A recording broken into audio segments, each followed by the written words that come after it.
Oh no. It does that, huh? It keeps doing that, but we'll do it again. Hello. Welcome. Hello. Real quick. Come back. Come back. Okay, it's back. Hi guys. How's the audio? Is it too loud? Oh my god. It's the game. We're playing the game, you guys. Hi, Zora. What? Everyone's good morning is weird, right? Oh my god, Borksy! Borksy animated that part. That animated that part. That part. That part's my favorite. That part's my favorite too. I like. Oh.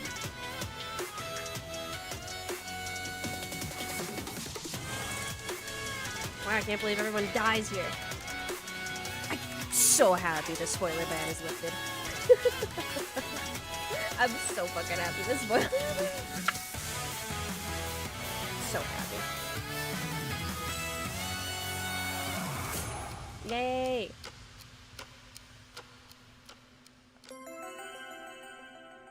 Okay. I'm gonna turn it down just a smidge. Hello? Okay. Borky is awesome, yes. Hello! Okay, if you don't know me, I am Trip. I wrote for Chrono Gear. I don't really know how to introduce myself, because, like, usually everyone already knows me. So, if you're here for a first-time experience, that's not what this is gonna be. This is going to be me... I can't answer really questions either. If you want your questions answered, I would prefer you go to Spacey for those. But if you have questions, there was a writer's AMA on Spacey Vatoteli's channel, YouTube channel, that you could probably double check and see if your question got answered there. Mostly, I'm just probably going to explain my thought process and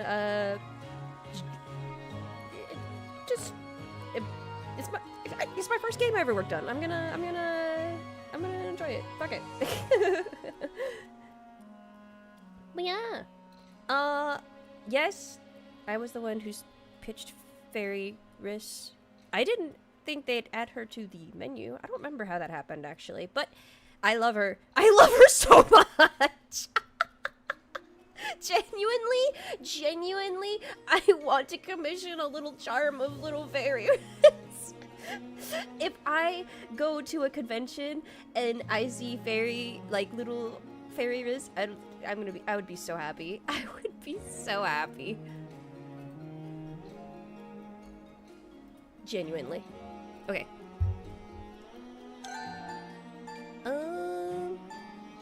Which one's mine? I've got so many, obviously, that I'm like... I don't know. We'll start new. We're gonna go in Proud, because I've played this so many times on every other difficulty but Proud. Yeah. She's so teeny. Yeah. I love it. I love it. I love it a lot. Okay. We'll play the tutorial because I did write that. Alright. Ugh. Is it still loud? Hold on. Nope. Oh, hi. Oh, hi. I did play through this, I think, on stream for the demo and the like. So...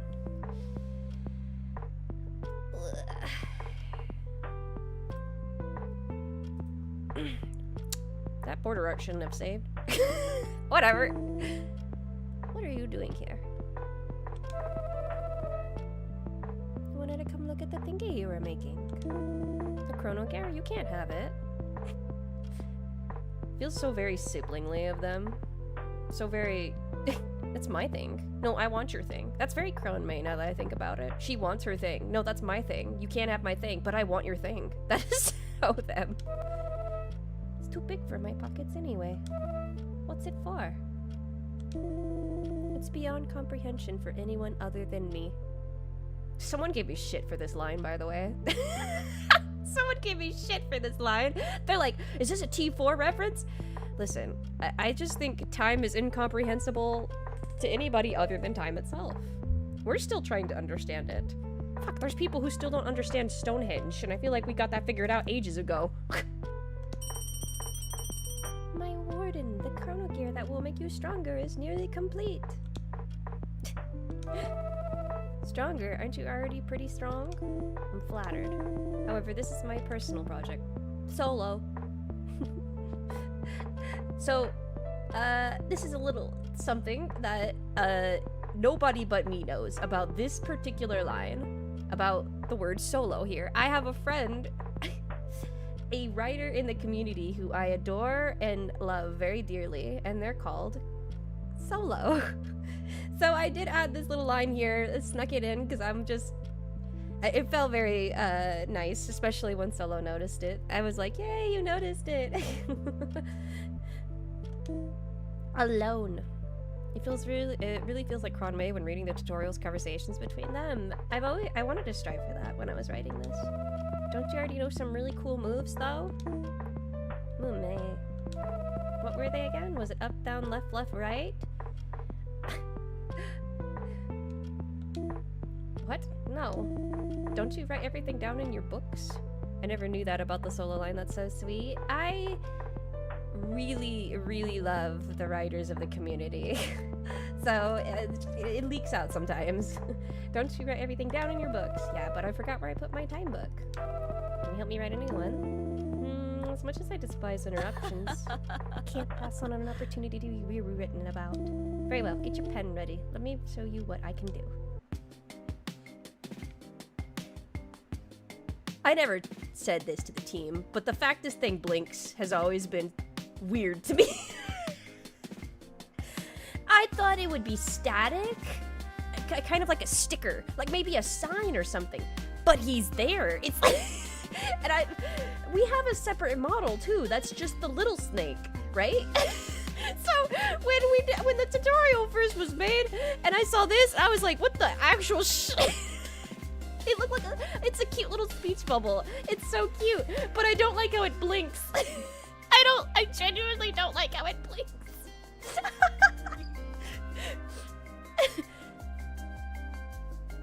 I'm not gonna, if you're at endgame, I don't know how endgame you are, but, yeah, no, there will be spoilers. I will talk about shit. So, just be careful. I won't probably talk about endgame until I get there.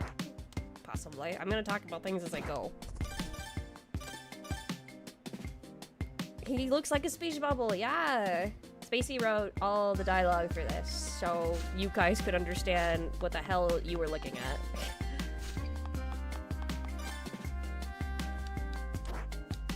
Even I don't understand what I'm looking at, so... Look at her little climbing animation. She's so extra.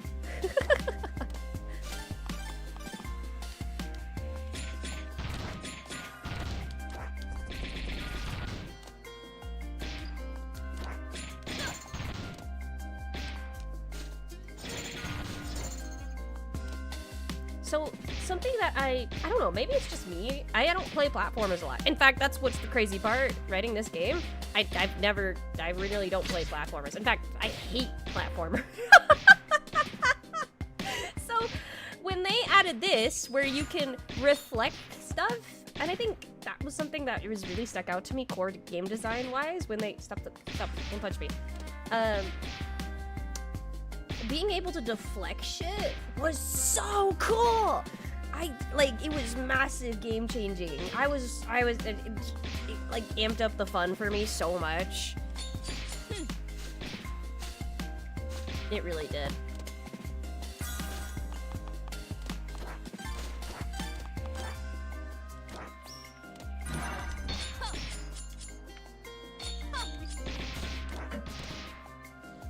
Has it been hard to write for a platformer compared to other types of games? This is my first game I've ever written for. If that comes as a surprise, I've always wanted to write video games. To be fair, I've always wanted to write video games. We're never gonna get through this if I keep pausing. I always pause when I want to focus on something, but we will never get through this if I keep pausing. But, I have written, I've been hired for projects before. These projects have fallen off or not fallen through kind of thing. Like, I have, as a writer, if you're getting into writing for video games, you need to be very familiar with the idea that you will be the first to go. You will be the first to go, and you will be the first loser, okay? In a writing team, you will be the one who... Usually you're paid first, thank goodness. And if you're not paid first, you should probably ask to be paid first. Or, you know, I don't know how you guys do your commissions or whatever. Unless you trust the producer, I would suggest trying to get paid. Because I cannot tell you how many times I've had to write, like, a 150, 200 page script. Oh god, there was one time that was like 400 to 500 page, and the project falls through, and it will never see the light of day. It will never see the fucking light of day, brother. Yeah. And you can't even talk about that shit. You can't even talk about that shit. It's my first game, yes. You did such a good job for a good game? Well, considering I've been writing for 14 years, I hope so. Wow! You can say I know some cool moves. And this Chrono thing will make all that better. Wait, why am I explaining this to you? Get out of my sanctum. Right now? Yes, right now. I don't even know how you got in here. I got lost. We'll get unlost. I need peace and quiet while I work. Did you want some help with... Peace and quiet. Oh, hi! I don't remember... Spacey, did she record that, or did you rip that from a stream? Because I don't remember if you said yes or, like, if you did say that. Like, did you force her to record that? Did you force her to record that? That'd be so funny. Oh my god, that'd be so funny. Movie! Was that supposed to send me away? I'll personally show you to the door. Aw, Crony, are you gonna walk me home? No. Sad. The guac was recorded for the game. I can't believe you. I can't believe you. That's so funny. You have everything you need to face the trials ahead. Be proud and fight hard. I did. In the end, oh my god, it's her voice. a beginning. The universe began in conflict between its 5 core elements: space, nature, time. Wait, you asked for a surprise noise and she made it the guac? You didn't even ask for a guac, she gave you the guac? That's so... That makes that even funnier. To unify them. To bring the universe into balance, the gods bestowed the concepts with physical forms. The speaker of space, Sana. The keeper of nature, Fauna. The warden of time, hello, Chrono. The guardian of civilization, Mume. You know what's the craziest part about this lore? All this lore that's talking right now is actually canonical lore. Iris. Well, it was, I think. I don't know anymore. They retconned it, I think. They made a promise to support They did the new thing with promise. no matter Old what. council lore, I suppose. As humanity evolved, Do you guys remember the cube? council I became remember the cube. influenced I by was the there! followers. I was there, motherfuckers! None is more I deeply was affected there! by this than the Warden of Oh, Time, you should have seen the or group chats Chrono, when council was a group debuting. They prideful released all from these cryptic humanity's videos. obsession with I was going insane. The balance of the universe Iris's was upset debut once made me, again like, by Chrono's drive it made to me become mad. the strongest of them all. Because it was From her like desire, an 8-hour the video Chrono Gear was born, for a granting Chrono the power to preserve like it was a timelines. what was it? It was 6 But where hours we had to power wait, lies, and then it was evil just will an seek to 8-hour control count. it. It was 6 hours we had to wait for the A dark debut of an force 8-hour from the countdown alternate video that timeline led us appeared, to a 2-minute pursuing YouTube the countdown Chrono Gear to for her own Iris's twisted Caesar goals. Despair MV. I Desperate to protect her wanted to creation, bash my head against a Chrono wall. called upon the We rest thought of it was Council, gonna be huge, and she great is huge. battle She's my ensued. favorite. She's my Oshi, but good The God, conflict shattered the Chrono Gear, good God, its golden gear scattered across the stars. most stressful 24 space-time hours continuum. of our lives. I swear to God. Was ruined. Ah.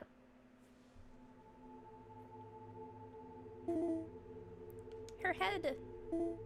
Where is she? This is the graveyard of swords. This is Spacey's favorite. This is the best. Look at that sword. Look at that spear. Look at them all.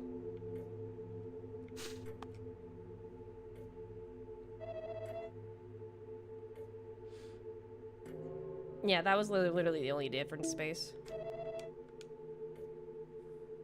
Those are ripped lines from the end.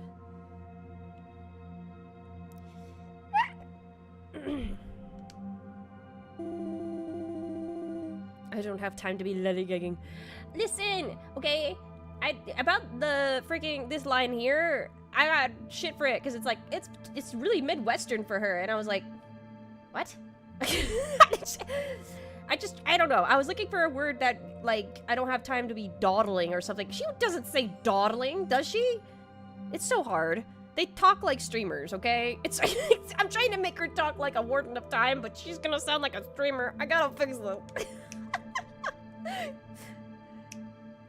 The bone of my sword. I feel like the lore drive probably shifted after Omega Alpha got kicked out of Hollow. I don't know about any of that, really. I mean, as an aristocrat, I have so much to say about it, but I won't. But, I feel like, there was a lot of potential, but, I'm really glad, personally, that I'm not being told, oh, you should have included Alpha Omega. I don't know who they are. I really don't. There is such little actual information on them as a character that I was like, what the no. Why didn't you include them? Because I don't know who they are. What are they? Who locked my door? My warden. You're okay. Oh, NPCs. Everything is disorganized. War is upon us. Someone is impersonating you. So this was the first foreshadow that I put in, and I don't think at the time I really felt like it was foreshadowing, but I don't know, maybe I did. It's been 2 years. It's hard to recall what Trip was thinking 2 fucking years ago, but yeah, this was the very first foreshadowing. Impersonating me? How? Fraud, I say. In your absence, they claim they are the true Warden of Time. But they couldn't open this door. A fraud. Surely you can open it, right? You're not from somewhere else, right? You're definitely the same person we saw about like an hour ago, right? Nothing's different about you, right?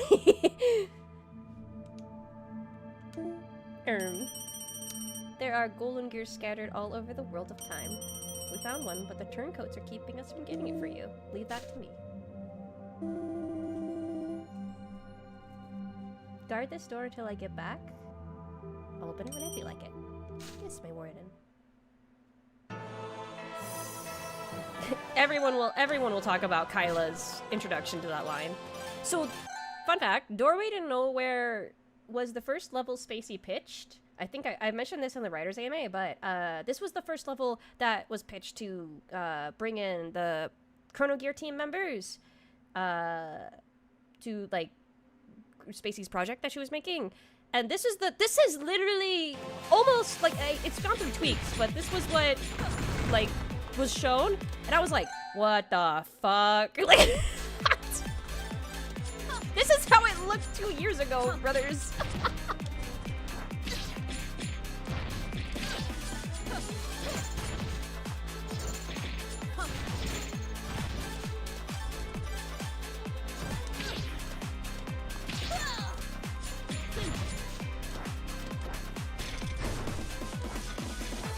It really felt like there was a point where Calceros lore shifted from being management driven to talent driven. That was probably when I couldn't tell you. I wouldn't be able to know either. I'm so busy.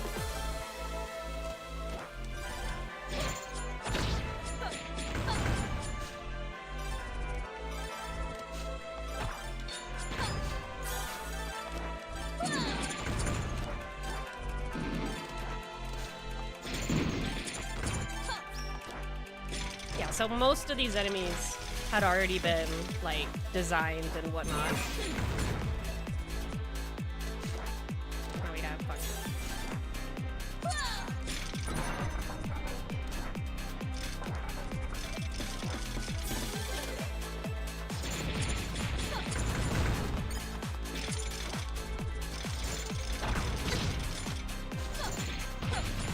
Oh, there are more enemies on this difficulty.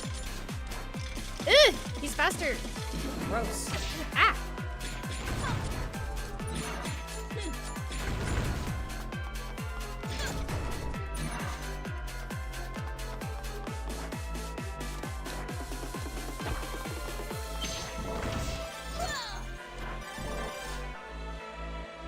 I started the project solo for the first 4 weeks. I worked hard to make sure there are a good amount of content to show people. We approached the team. It was incredible. Like, I genuinely. Yeah, no. I knew a lot of very. It was incredible to look at as like a fan project. I didn't think the scope would get as big as it did, but you know, it was cool. So Spacey, all of this is Spacey's work. I didn't have anything to do with it.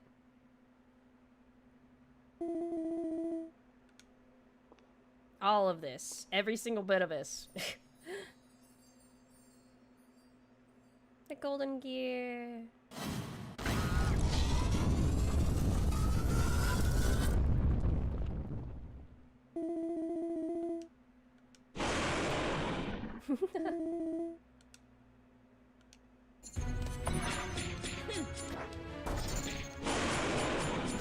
A big problem we had in the beginning was that nobody was really using their time powers. And I noticed that that's still a thing that people do.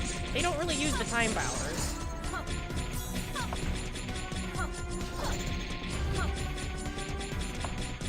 Like, it's incredible. Like, if you look at my... Oh god, I wish I had recorded it. If you had looked at my first run of Doorway to Nowhere versus here, whew, you would have been like, what the fuck am I watching? This game has improved my performance of platformers exponentially.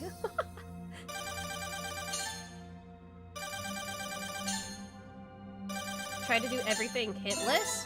Mission Brother, accomplished. if you could record yourself playing Gloom hitless, holy shit. I will be seated.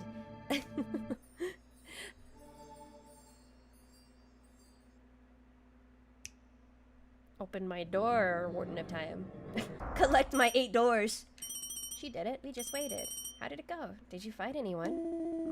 More like a morning stretch. A few swings of my blades and they all scurried away. I would have loved to see that. We had important orders to follow, of course.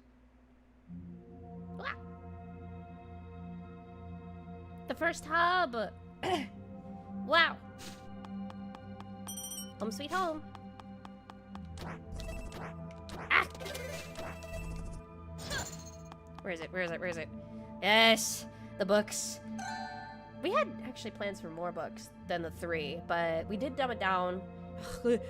These books were like, I guess the in-game lore Bible, I suppose, but adhering to them, keeping track of them, understanding what we wrote down, like, it would be a trial of like, oh yeah, we decided on this, and then like, I guess like 5-6 months later, we'd review that and be like, wait, that doesn't make any fucking sense. I'm just disappointed. With the creation of the first Chrono Gear, these timelines could be preserved. A preserved timeline is a timeline fixed to its greatest point of power. Only the Chrono Gear is able to do this. Otherwise, a timeline will slowly fall into decay. Decay! Corny phone.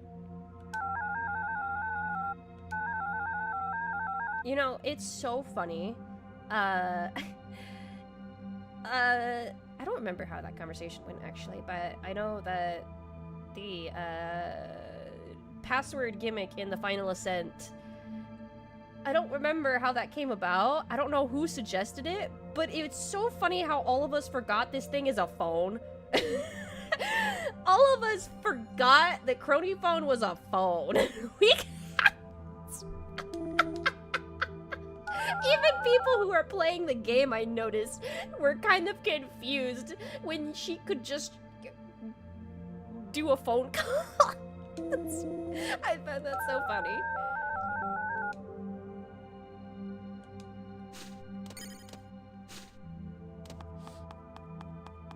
It's ambiguous. I love it. I love not giving answers. I love pissing people off.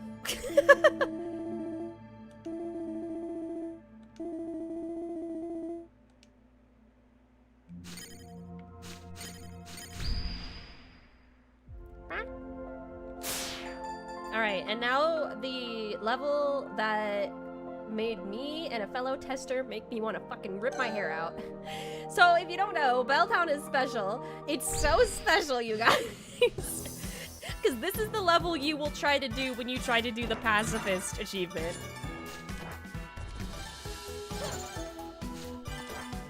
Or I will attempt it. You cannot hit anybody. Anybody. It is a pretty hard achievement to do, but Belltown is usually the, Belltown is usually the one that, people try to do when trying to get the achievement. Figured but why not?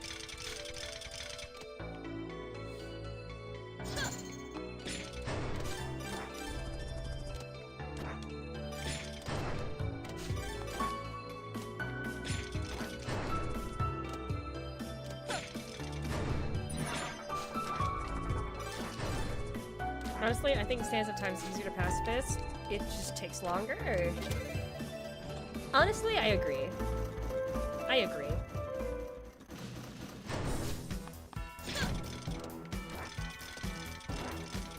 In that vein, I'm just not gonna try.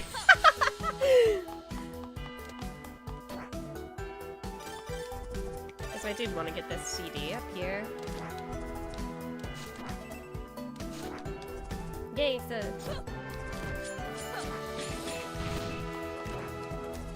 When we were looking at Belltown, because a big thing that helped us writers was mood boards and the like. I can't tell you how much that helped writers. Like, if you have a project you're gonna pitch, I hope you're very familiar with Pinterest. Because my god, does it help so much.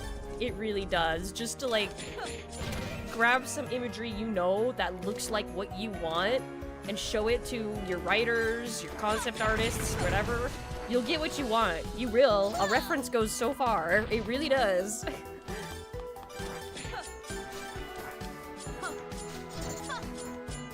Hi, Proxis! How you doing? My bees are here. Stay away from me.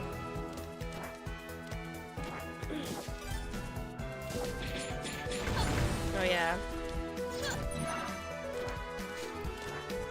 The drill dash dive. All that stuff.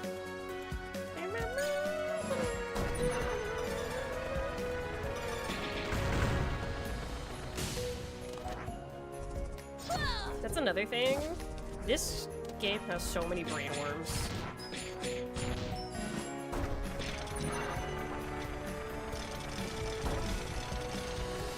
It really does.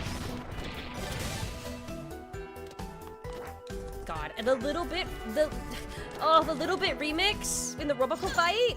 I had that playing on repeat at work all the time.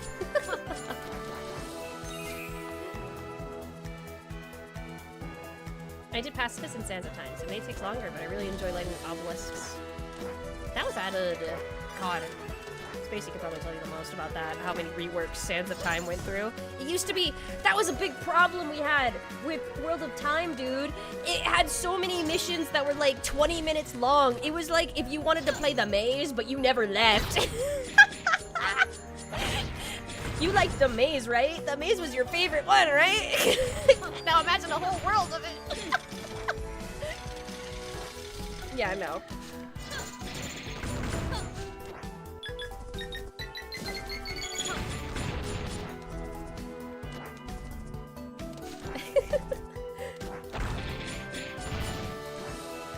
I'm out of time to see an artist on Twitter features pitch stuff thing, of course. But when they were trying to decide anyway how Belltown would look aesthetically, one of the things I said, oh, like this would match. I pitched, was it Sunny Villa from Spyro? I had so many. I shamelessly like Spyro, Spyro, Spyro! I'm pretty sure I'm pissing off them all. I pissed off so many people, I think. She's gonna suggest Spyro again, isn't she? Listen, it was good!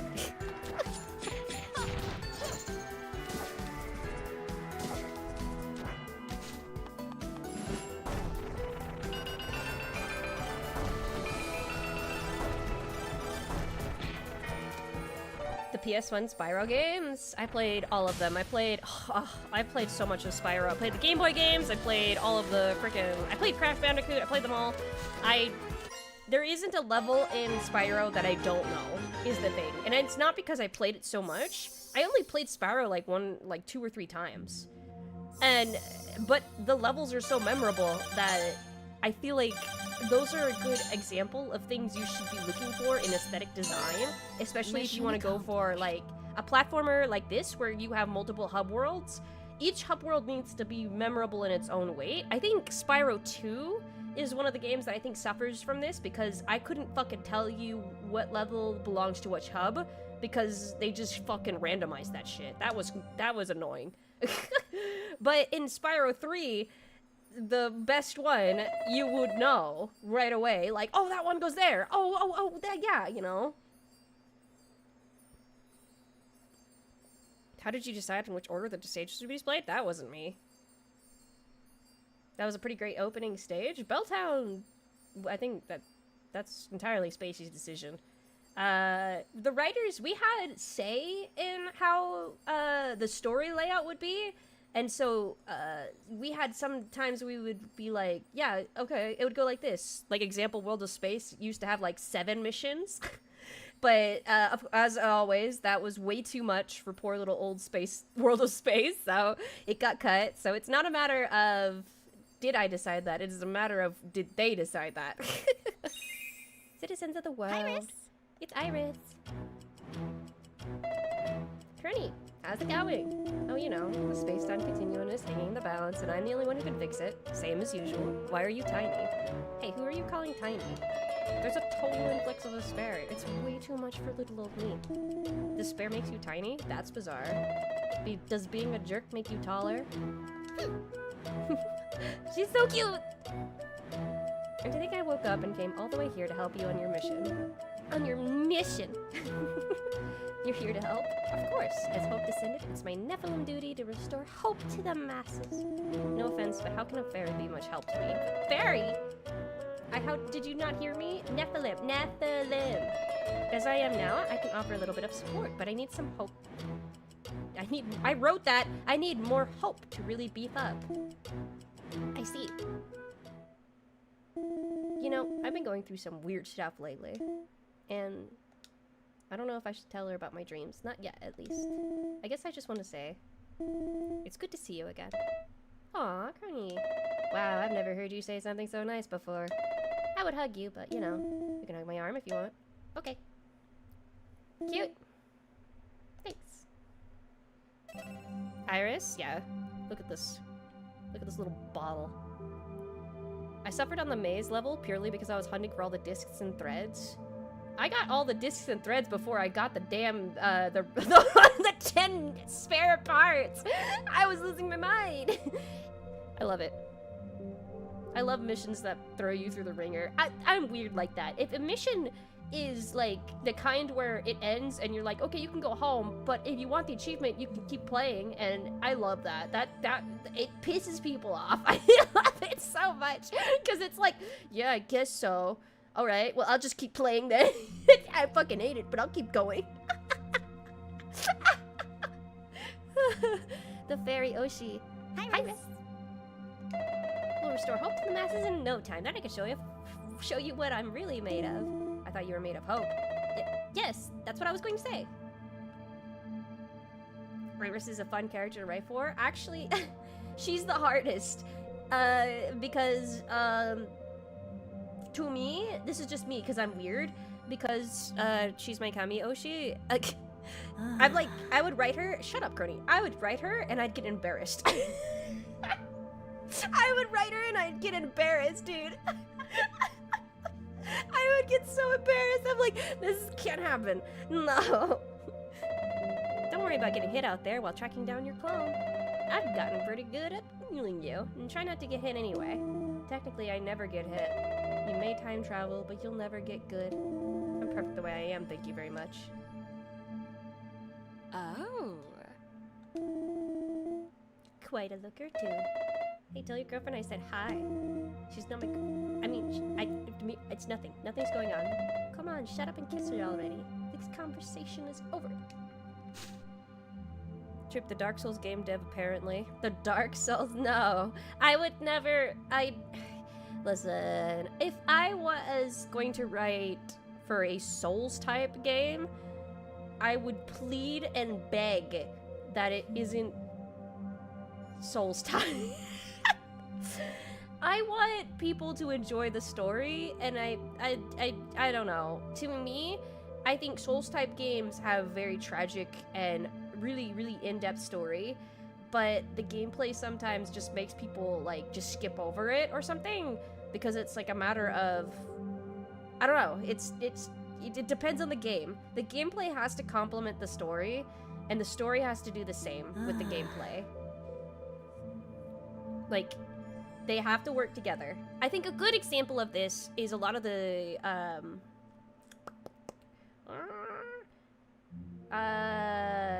what are they called? I don't remember the studio, but It Takes Two is an example, where the dialogue and the story coincide seamlessly with the gameplay, where you can just keep going, you know? You don't feel like you have to understand what's happening because the game tells you what's happening or shows you what's happening without you having to, you know, stick your head in a hole to find out.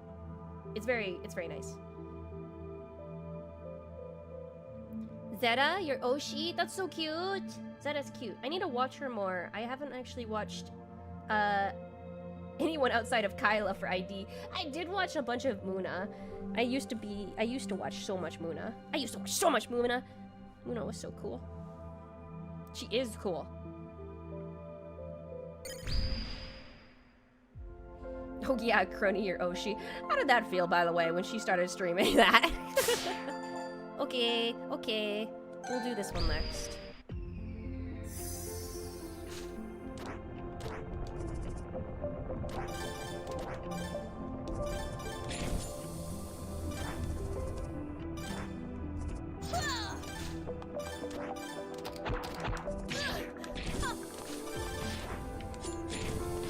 Well, alright.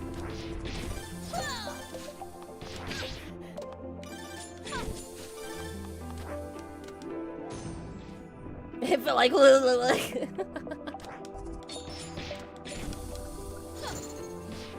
Yeah, no. I will go missing if Iris plays this game. But I feel like it's pretty late enough that, who knows, you know? It's fine, right? We just, you know, enjoy fans playing it. That's been my main enjoyment. Don't wish any hurtful shit on me, by the way.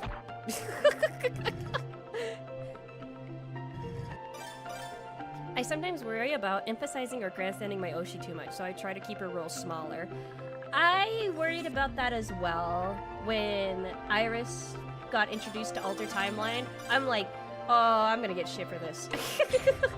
But that's just kind of natural, you know? I mean, we got people who have Oshis, different Oshis, people who ask, hey, you know, we have huge Zomrads on the team, so we're like, can we include Ollie? So yes, of course, there's going to be bias on the team, because, like, when you're working on a project, you want to see your Oshi, right? Like, that's just natural.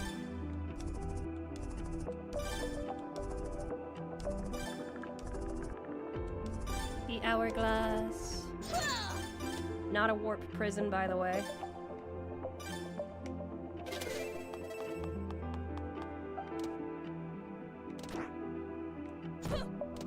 Ooh, what the fuck?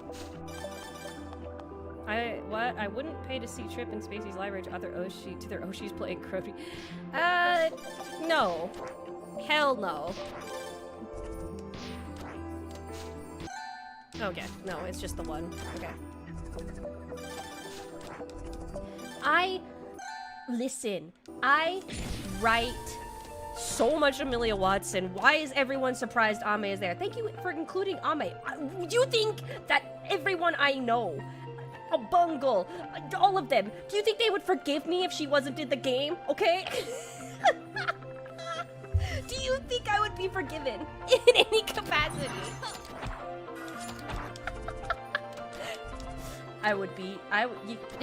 You would find me in the woods. At least pieces of me.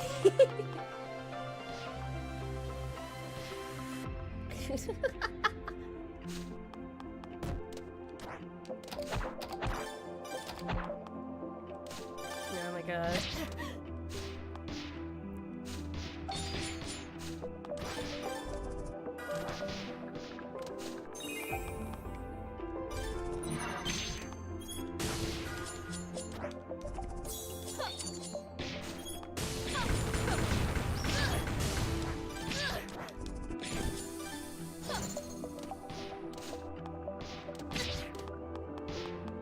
Ami is such a versatile character too. She's in so much fan work for a reason. Easily. She's Crony.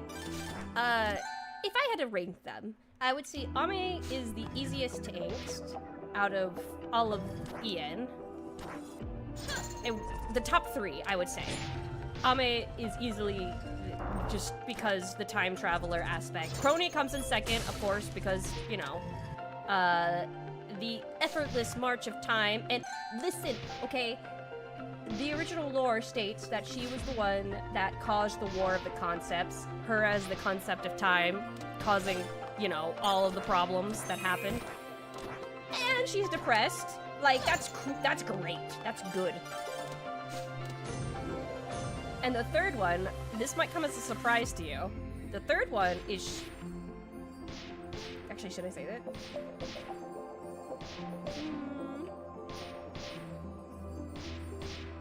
Third one's Shiori. And you're probably wondering why, because it doesn't feel like she's very easy to angst. And I agree with that. She's very... Oh, yeah, you know, this might as well happen. Yeah, sure, whatever, kind of thing. You could work with that. You could work with that. I haven't had time to work with that, obviously, but... The ancient super chat. Still a funny joke.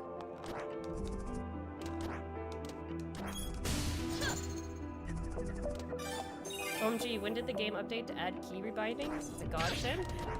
I don't know.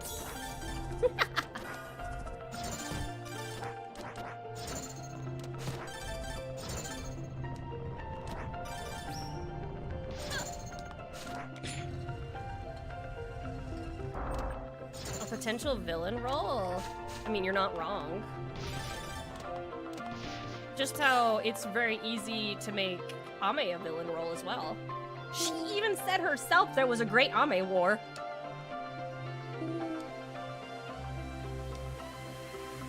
Anya! Anya!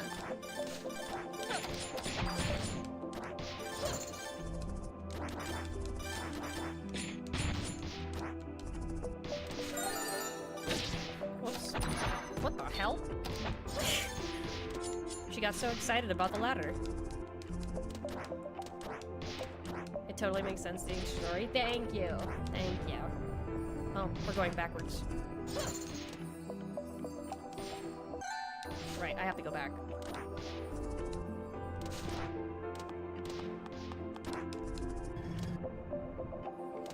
I will be right back.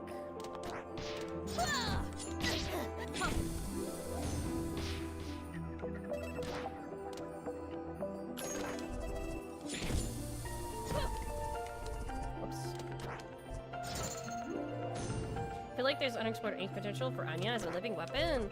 There's ink potential for all of them. It's just a matter of how you employ it, really. Like, for Fauna, it's obviously she feels civilization is encroaching and destroying. I didn't mean to do that. She feels civilization is encroaching on her and destroying her.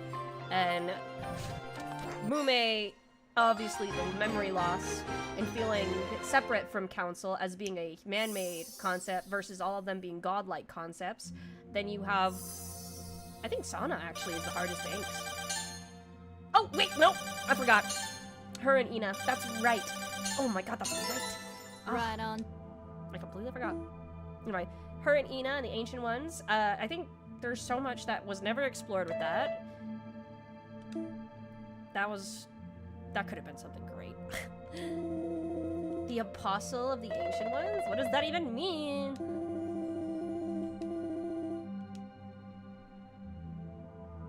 They kind of retcon their lore. Nobody was sadder than me, dude. Nobody was sadder than me. Oh my god, I'm such a big fan of your work, Paige.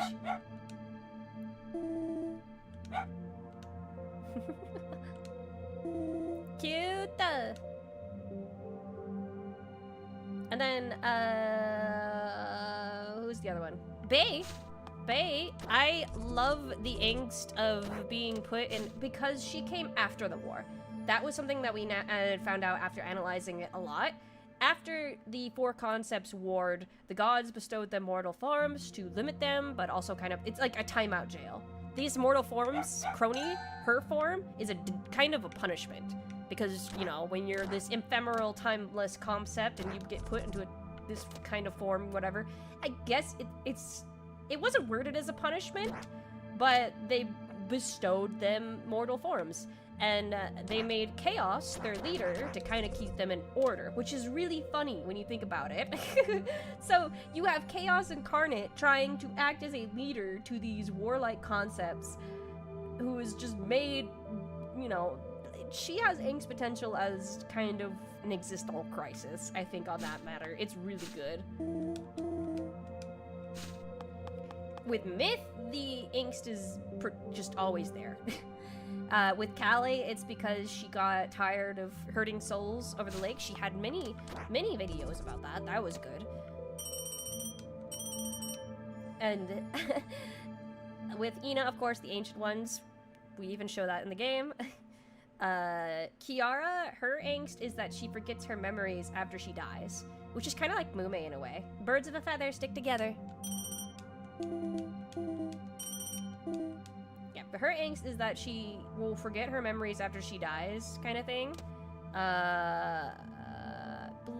What I kind of struggled with is because in her lore, in her lore, it says when she dies, she moves timelines. So every time she dies, she's in a new place, kind of thing. So that was kind of like, oh, she time travels as well. Which made her as a phoenix when she died, meaning that she was just gone from the timeline altogether. So it was like, oh. And nobody uses that. Because it's so complicated, because she's just gone from the story at that point if she does die. But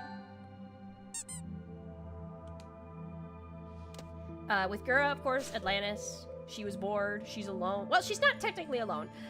We love to write her as the last survivor of Atlantis, or that she's alone, and in technicality, she is stated lore-wise, not streamer-wise, but lore-wise, she is not alone. It's just in ruins. Atlantis is just in ruins. I don't doubt that people may have been harmed, but she's, you know. Oh.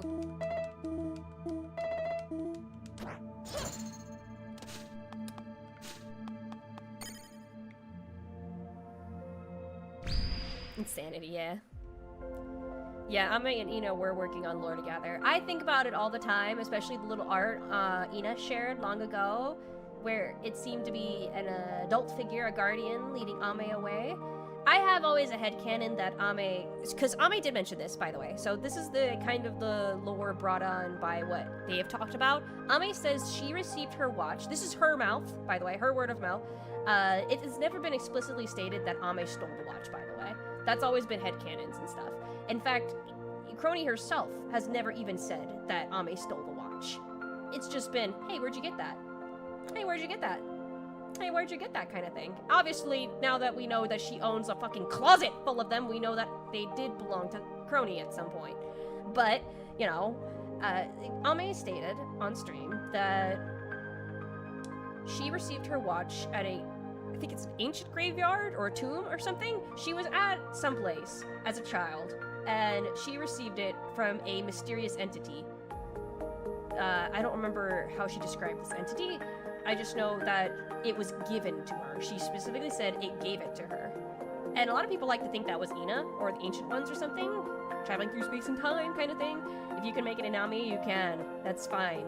But I like to think that in the vestiges of the war between the concepts, when nature, space, civilization, and time were warring with each other, they did not have mortal forms. And in my head, they had these monstrous conceptual forms of space, time, nature kind of stuff, like cosmological monsters. I love that shit. Like, if you can imagine Gander, but bigger, seamlessly incomprehensible to the human mind, that's what I imagine Chrono was before the mortals put her into or the gods put her into a mortal form. And that's the creature that gave Ame her watch. Because that's why I've always been like, why doesn't Chrono just go get the watch back? Why doesn't she just get it back? Because she's the one who gave it to her.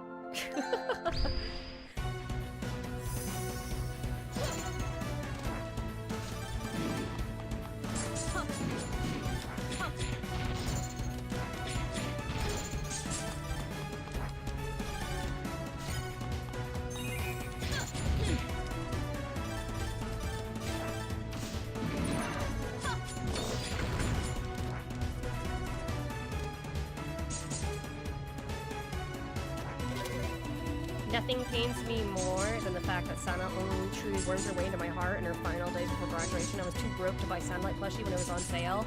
Ugh. That shit breaks my heart too. I love these little guys so much. I love these little guys so much. The gem crawlers.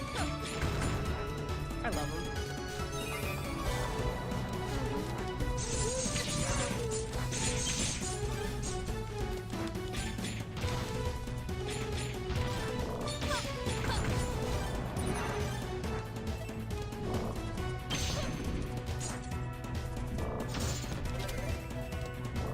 That's true. By Ami's word, after being adopted by Holmes and Watson, and after both of them died, she applied they're her uncles, by the way. And I know that's probably like, but I always read it. I'm like, that's gay as hell. That's gay as hell. damn Holmes and Watson shippers probably ate that up. You could also read it as just her calling them both uncles because they work together kind of thing. They were really good friends.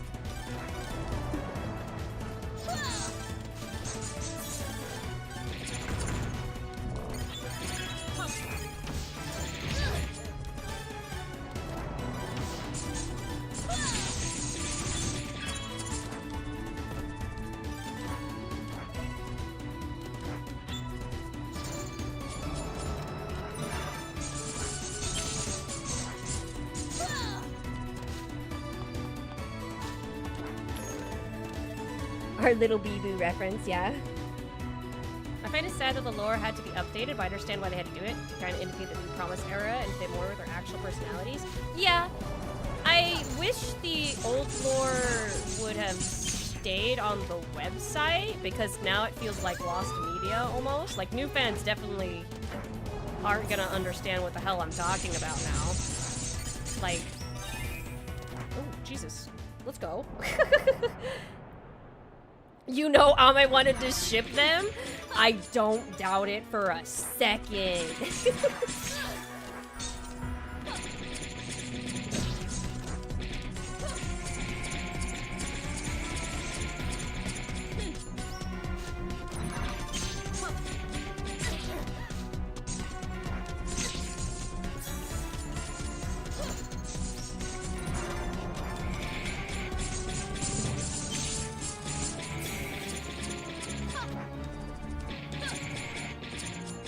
Die. Okay. I mean, sure, I needed more Sherlock collabs shipping him and Watson. It's a shame that they never got to collab more than they did, because I feel like the Watson obsession with her would have been so funny. But it is what it is. It is what it is. I think her little detective outfit she already has is so cute. I also really enjoy the little headcanon that they are like, she's like the Moriarty to Ame. That was so cute. Right on. Right on time. I'm gonna laugh if Chrono just flings her closet of watches at every Ame she can find willy-nilly to not be alone. That's my headcanon, dude! It's because she knew, because Ame, lore-wise, Ame was kind of the one that started all of this. So if you look at it timeline-wise, and lore-wise, Ame was the one who started this when she started to bring 4 mythical beings together in an investigation on them. So, and then eventually become friends, blah, blah, power of friendship, blah, blah, blah. And I believe that them congregating like that also kind of caused council to reconvene, because there's like a concentration of mythical beings. It's kind of cause for concern. I don't know. You can make up a lot of reasons why. But now they're here, and with them, they introduced the concepts of the gods. The gods, not the concepts, but the gods themselves. The concept, not concepts, but the concept of the gods. I thought Advent was gonna be the gods, by the way. When we got teased for that, I was like, oh, they're here! They're here! But no, it was a more interesting, actually. The introduction of the cell and the unavoidables that are put there because of the gods. The gods imprisoned them there. But the gods went to sleep, by the way. After they created the council's mortal forms, the gods went to sleep. We don't know where they are, what they're doing. They're gone, okay? But the main premise is Advent broke out, and I guess, like, a lot of them talk about seeking revenge on the gods, and I'm like, the council is their creation. And I'm like, that'd be... Everyone talks about Advent versus Justice, but I am so fucking... I'm so good, like, psyched about any kind of council versus Advent. That shit's rocks to me, because, like, it's Advent seeking revenge against all of those concepts. It would be great. With Justice hightailing it, like, Justice right on their tail kind of thing. It just, this whole big battle. It sounds so cool! I asked for the duct tape in this scene, by the way. It's so funny. I said, you gotta duct tape him. You gotta duct tape him.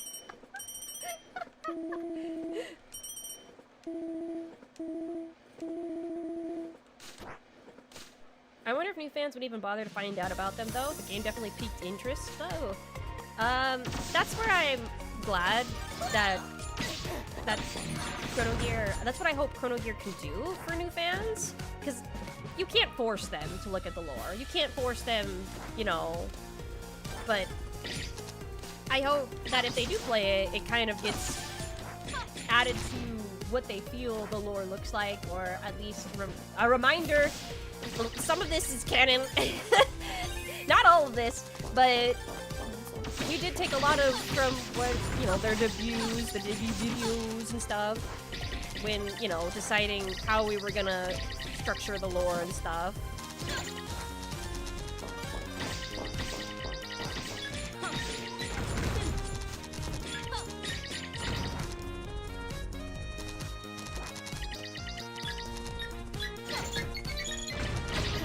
Oh, Jesus, what the fuck happened there?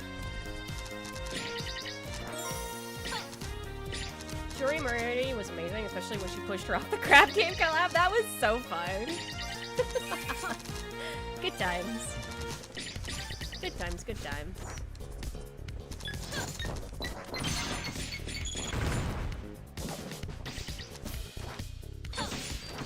Is it time for the puzzle I hate the most?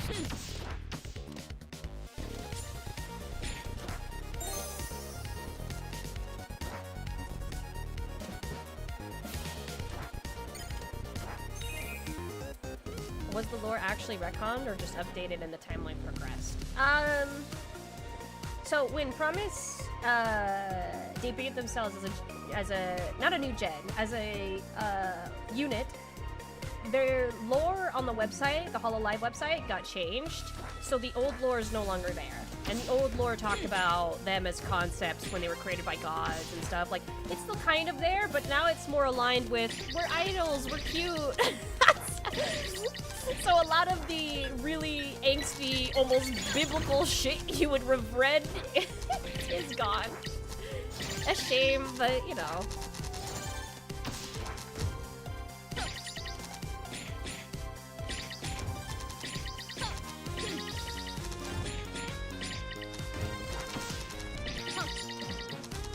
This song goes hard when I first heard the clown.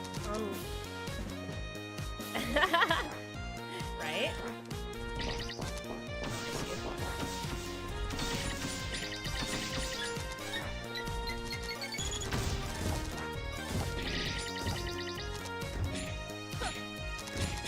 Yeah.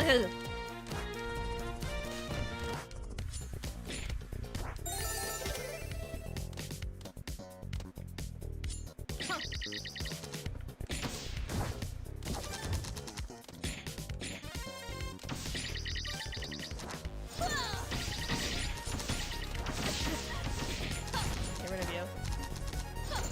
No, I can't reach it. The old stuff is still canon though, right? Just not displayed front and center? Yeah, that's the big problem, actually. Which, you know, it doesn't really need to be displayed front and center. Like, a lot of fans still know and recognize the lore, kind of thing. So, like, I just think that it's a kind of thing where it's also what I was talking about earlier at the Writers AMA. People aren't going to know and recognize the lore as much anymore as they would the streamer's personality, for reasons that the lore the lore isn't really adhered to anymore. Which, you know, you can't really fault them for that. It's been years, right? They're allowed to do whatever they want.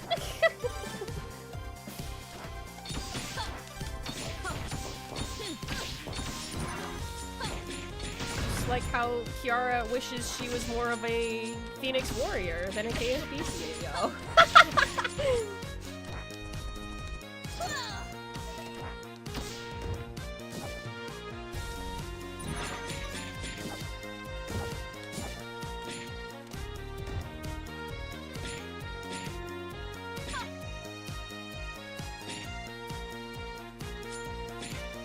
Whatever. Oh! You guys changed it. That's nice.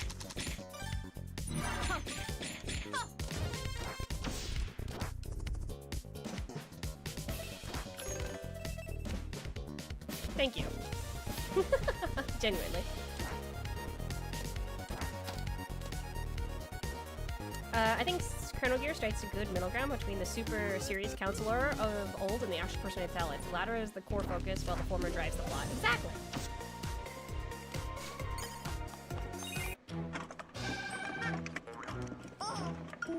The metal pipe. Did you guys see it? Did you see it? Red circle.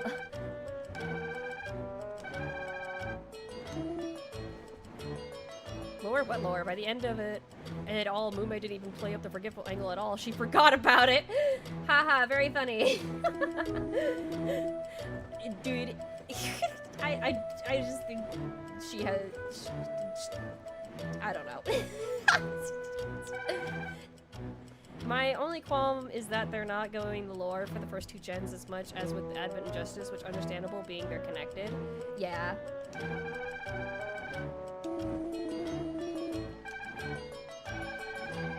Yeah, no, they're going hard on Advent and Justice. I feel like maybe they just don't know what to do with Myth and Council's lore anymore. No, well, Myth and Promise's lore now. So, fair.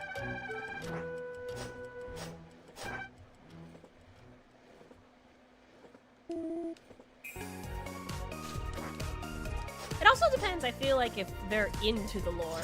Like, remind you, they didn't get to choose who they were when they debuted. It kind of just is. So I could definitely, you know, see a little bit of, you know, they have to be really into it.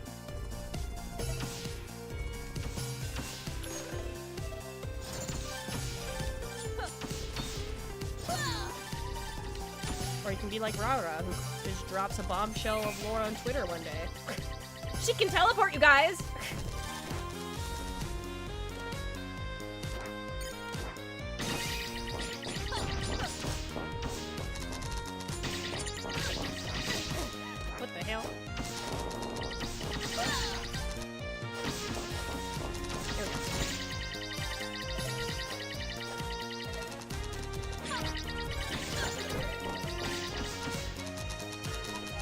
Smith was standalone. Counseloress was supposed to be just part of something, but after Ian working, they changed plans to plan. Well, it's just something they've started doing recently, if you've noticed. With Regloss and, shoot, I don't know the second one. I don't really keep up with JP talents as much as I should anymore, but I know they interconnected those two gens too, so it's something that they seem to be starting to do. Just like I mean, just look at freaking Tempest over there. Tempest and Armus, those are connected too. Like, they're starting to do more. God, I want to get into more Tempest lore. I will explain to you one day my rubber duck theory, and it is a banger. It is a banger.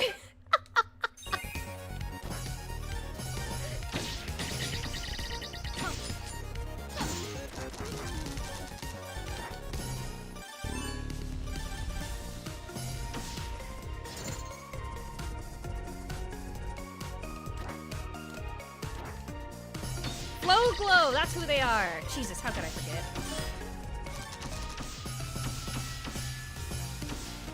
To be fair, I watched primarily EN and Botan. Botan is my JP Oshi. Botan! I love Botan.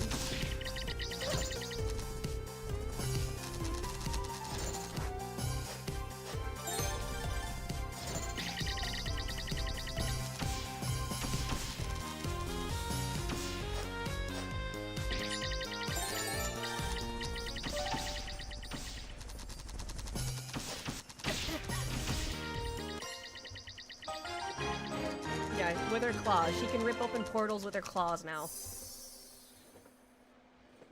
Yeah, she did hint at it, yeah. I was gonna say she could do stuff, so what? They do have a game, Apoxis. Well, maybe not Armus. I don't know, actually. I haven't played it, but there is, I think it's Protostar Twilight? Elysium Twilight? It's a Tempest Hollow indie game. I think it's a visual novel. I haven't played it yet. I also know that there is a Octavio fan game coming out. I think it's out, actually. I don't remember. I'd have to double check. But I know that there's a lot going on over there on that hemisphere. They're starting to really pick up pace, I'm noticing.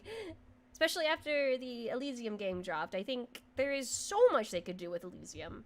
There's so much you could do with Elysium. It's like a gold mine. Treasure trove of lore.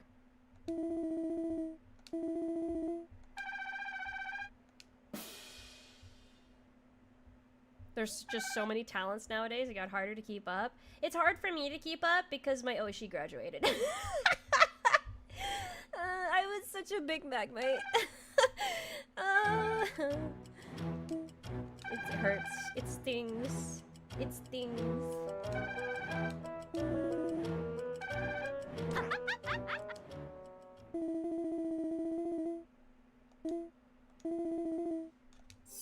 Okay, but when is someone gonna make lore about Iris' weird thing in her maid outfit? She speculated it was this, like, despite the open portals between worlds. I'm like, what the fuck, I need more of this.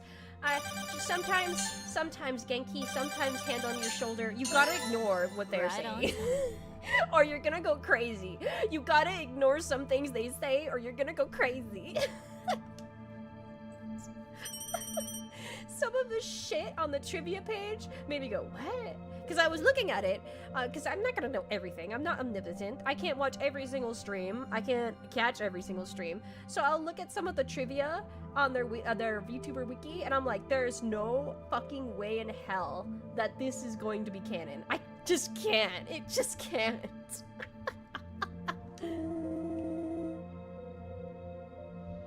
Maglord, I miss him so much. God, I miss him. Oh my god.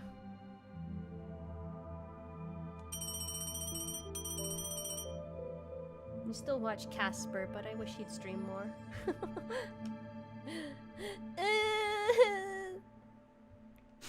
Why are none of my Oshis but one streaming?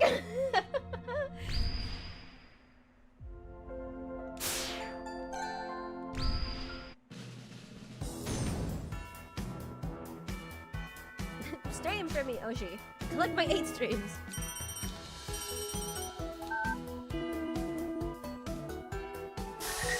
Very funny this was something that we made, and then Uma Musume got popular. I think Spacey pointed that out. Because when this first came out, I'm like, why a horse? Why a horse? Is there something I should know? Is there something? No, it's just a horse. Okay.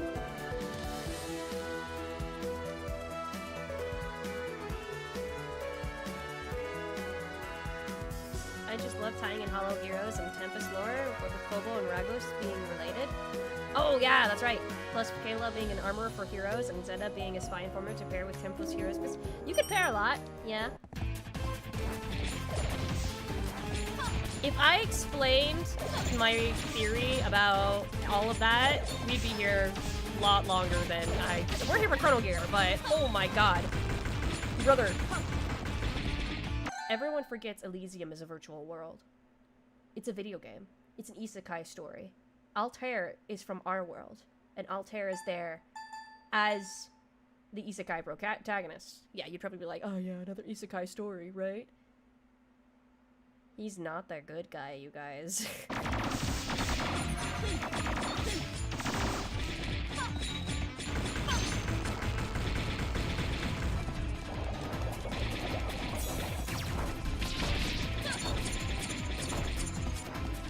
It's very good alive. I would get into it too much, though. I'm not gonna get into it. It could be forever. We'll be here forever.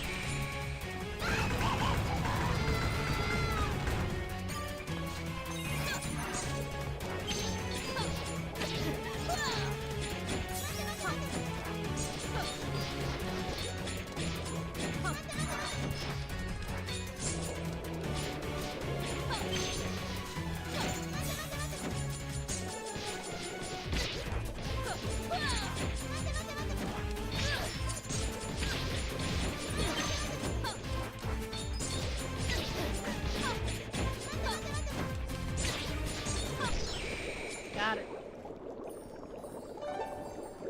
They call him the Demon King for a reason, dude.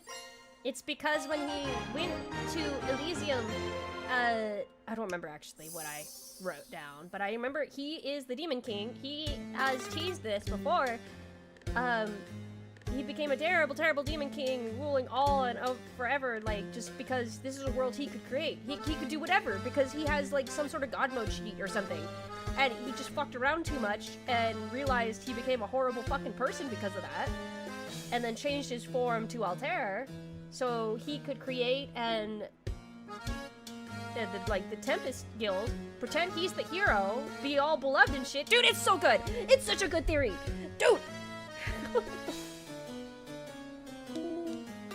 I was a playtester. If I look like I'm doing too good, it's because I played this a bajillion times. This is Excess's writing, by the way. Excess is very familiar with JP lore. I was not.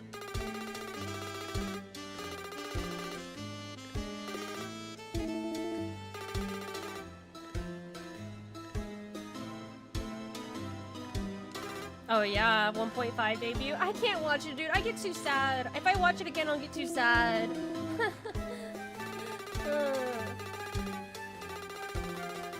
I still haven't watched Mume's graduation, because I know it would make me fucking bawl my eyes out. There's just some streams I don't want to watch.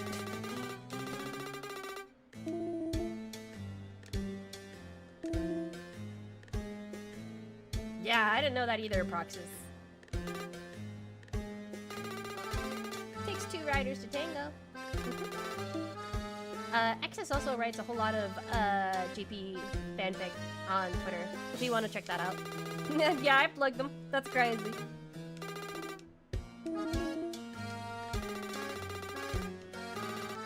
What?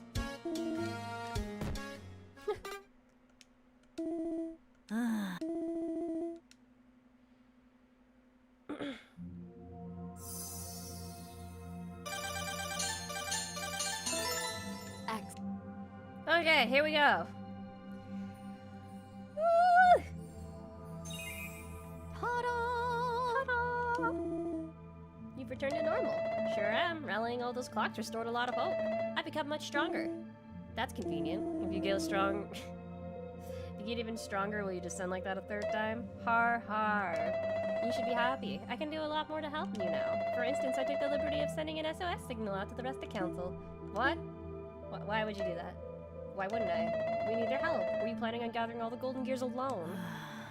Besides, I knew they probably had their own troubles if the world of time looked this bad, so I added a little incentive. What was it? I was the one who suggested the explosions, by the way, because, like, to me, Bay is a Looney Tunes character. To me, I feel like if Chaos was anything, it would be the Bugs Bunny treatment of, like, it works for her when it works. Conveniently? No. Is this for the $10,000 bingo? What? If you get, you know, that's a pretty obvious reference to get.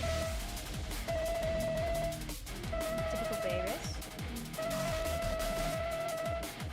Amelia in charge while I was gone. Me in charge of your world just to get a bingo? She was totally understanding, unlike you.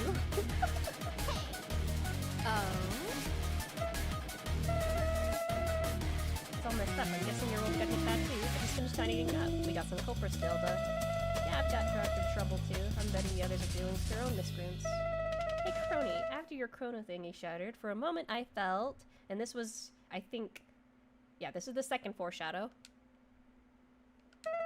Well, you look fine. I must be imagining things. She died! She's dead! Are the others okay?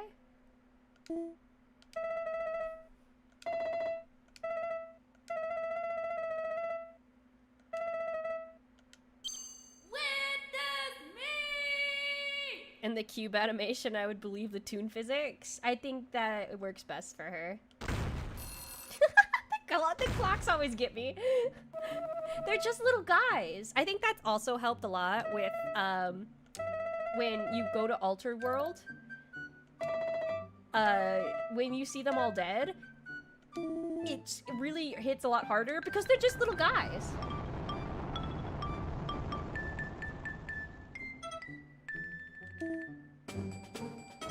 The music is supposed to be timed just right, I think, but it is really timed just well enough that when that little drop happens, Sana appears. It's so cute.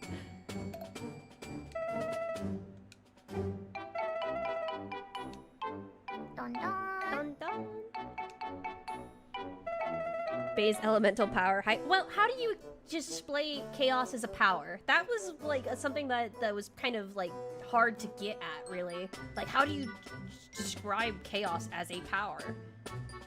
That was a big thing. I'm too big. No such thing.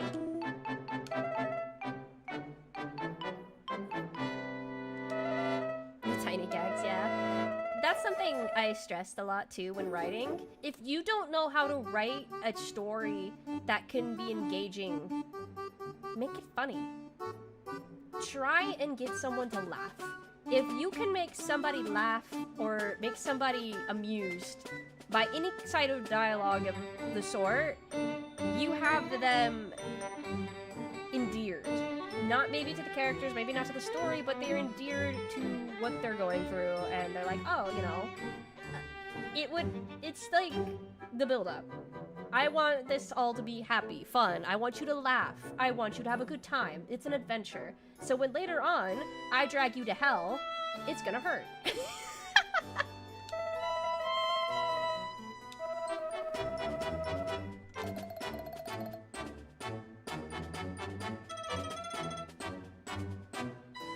After, Bay and Gigi and Lore would mesh so well, Gigi would be an honorary agent of chaos. I feel like they're more partners in crime instead of her being an agent. I feel like Gigi is such a powerhouse on her own. They become partners in crime.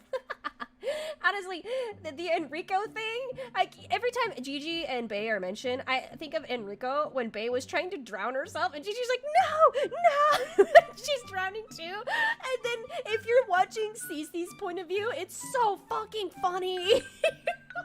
Because she's just up there monologuing on the castle like the banisters of the castle, just like, oh, I'm so sad, I just turned down the bay, and then you see in the chat that they're drowning, they're drowning, they're drowning, and Cece can't even stop laughing.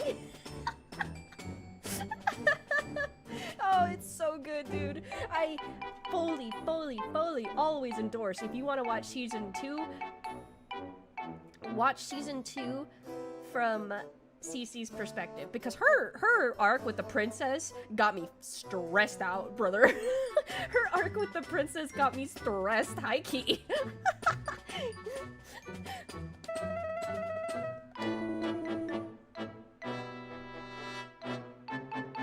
Seeing our representations dead sure did hurt. He's just a little guy. Endear and then drag to hell sounds good. Yep. You want to get somebody, if you want to get somebody to enjoy your story, the best way to do that is to put in some fun. Don't make, well, you know, it's horrendously cheesy in some areas, but that's because we really, when I was writing this, I still cringe, by the way, because a lot of this was, I didn't know what Hollow Indie would let me get away with, and I didn't know the appropriateness of which I should write them, because I have in my head, yes, I know how to write them, but I was also like, how would fans appreciate this? How there's so much each line went into that in the end, I think I went a little too cautiously on jokes. I think even the jokes we put in ended up, a lot of us going, well, not a lot of us, I think a lot of the jokes ended up fine, but I still got, like, is this joke too much? And it was like, I don't know. It seemed very, not a problem to me, but...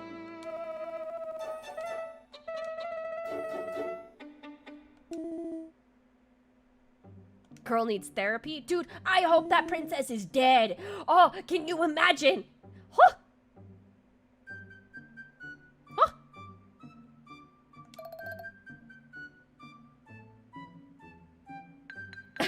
Dorito, yes! That part was great! You played into the tragedy very well. I can't wait for season 3, dude! Oh, season 3 is gonna rock.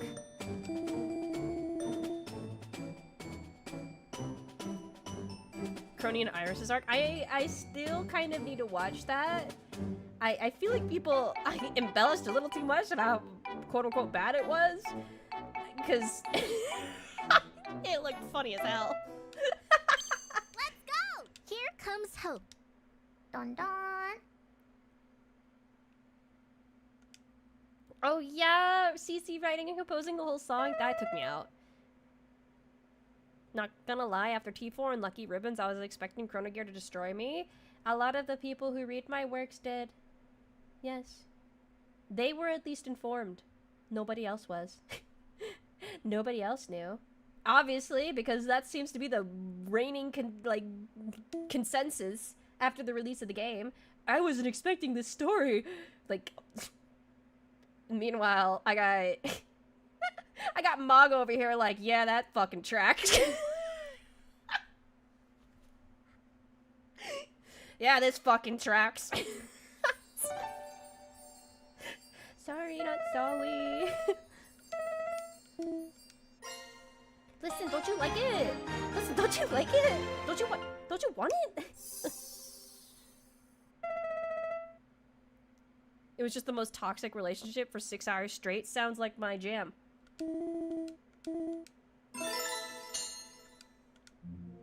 This also sounds like a case of... That's something I will, because Enrico's good, but in Season 1 and Season 2, if you notice the difference in that, Season 1, they had more... what's the word? They had more to work with for RP. Season 2 felt like they were just waiting around for the next day. Like, and so with that comes the struggle of having to make shit the fuck up. And a lot of them aren't really experienced RPers, of course. I mean, that just comes with it. Like, you know, you're just, you don't know what you're doing. That's fine, that's fair. So you're just making shit up and having fun while you're making shit up. I really hope Season 3 can give them a little bit more to work with, though. I really do. I think they deserve that.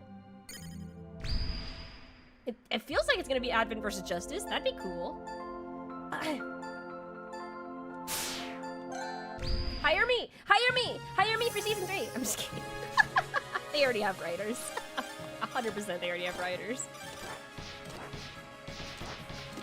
What am I doing? I have to kill this thing.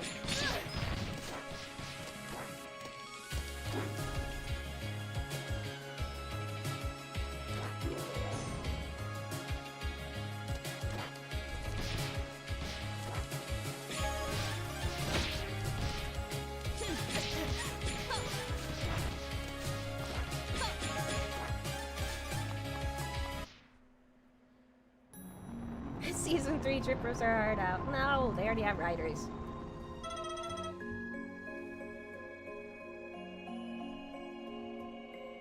Yeah, this is no problem. But you'd like the Timeless Enrico arc. Iris was the best rage baiter ever, and Crony played along with her. Iris loves rage baiting Crony because she falls for it every time. And Bay loves doing it too. I feel like Enrico 1 had the bonus that everything was brand new to everyone, and not so much 2.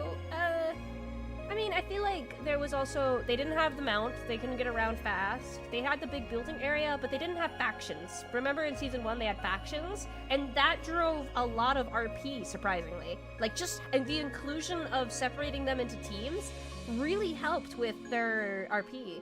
And Season 2, they didn't have those factions. They just kind of were everywhere. So it felt a little directionless at times because they were, I think they tried to split them up based on professions they chose. But that ended up just being a game mechanic that didn't really drive much at all for RP-wise. I mean, I think 1 or 2 of them tried to play into it. Especially Fuamoko, or Fuwawa. There we go. Fuwawa tried to, but that kind of RP relies on other people engaging in that RP. And, you know, she struggled. Poor Fuwawa. Poor Fuwawa! Calling Yago right now? No, I don't speak Japanese.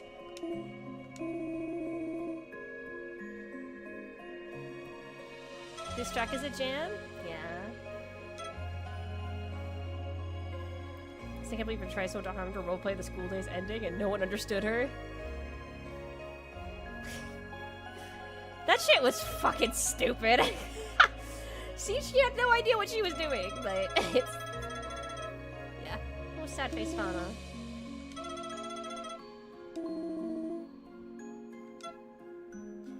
I hope Season 3 has factions. I hope it's split between Team Advent, Team Justice, in that they will, and then they'll split Promise and Myth, because that's 6 members right there, and they'll split them between. The problem is, Advent is uneven to Justice, so the teams are gonna be uneven, I feel.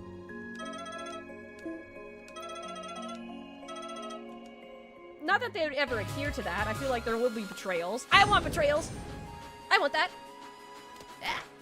Excuse me. I remember someone complaining? Who the fuck would complain about that? That shit rocked! They were inventing new ways to call each other names and shit. It was great!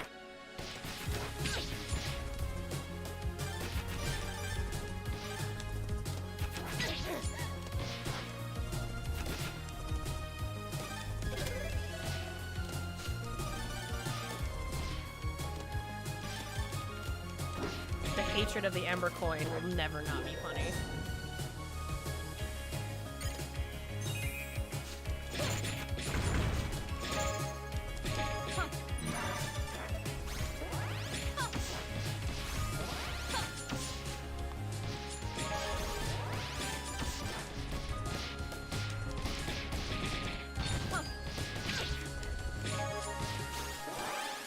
Galaxy Gourmet is one of the levels that people like the most. Okay, bye-bye. And for good reason. This one's so pretty. Oh, whoops. Goodbye.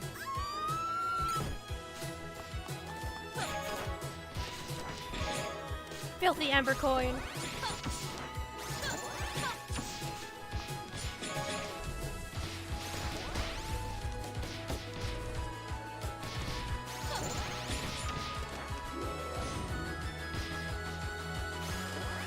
I can't mess it up. It's alright. There will be... Oh,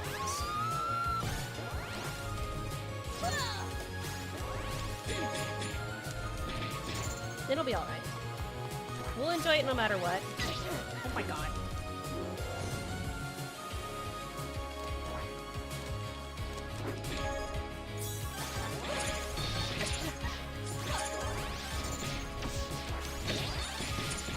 Oh god, life is over.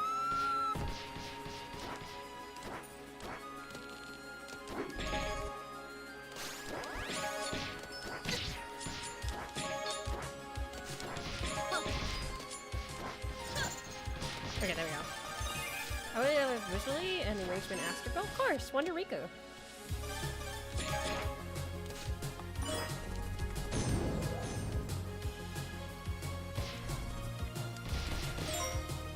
I think it's an honor to work with so many talented people, especially, God, Wonder Rico, like crazy. That's crazy to me. Still crazy. And David? And David? Dude! Ugh!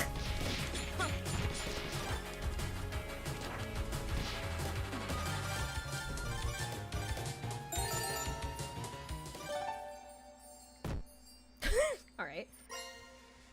Did feel surreal that this remix of Astro was made by the original composer, right?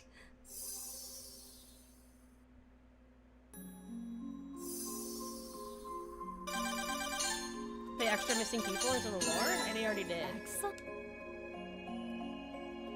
Starship ID, my beloved!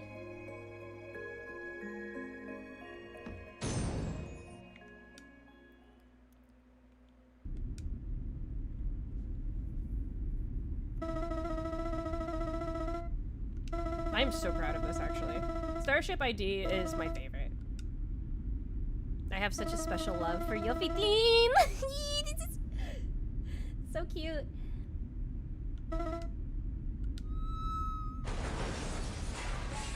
Faceplant has never stopped being funny, of course.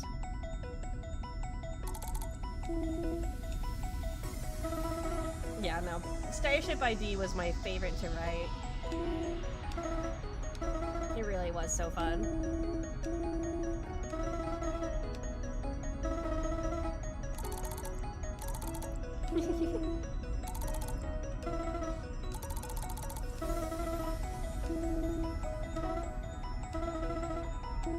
Louis!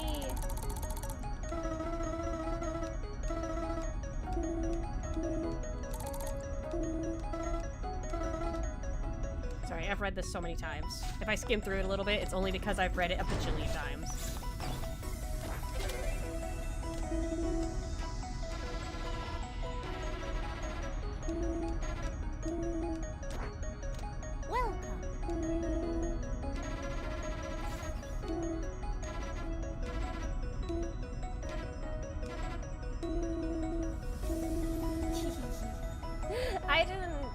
Expect them to add the Kyla laughing animation to this when I wrote it. It's such a cute addition.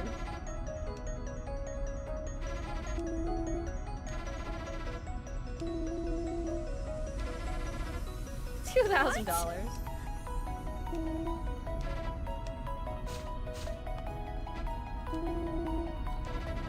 Kyla, of course, has the most dialogue because as the Hollow Indie ambassador, we were just a little unbiased by how much we love her. We love Kyla. We love Kyla so much over here. Kyla! Nah.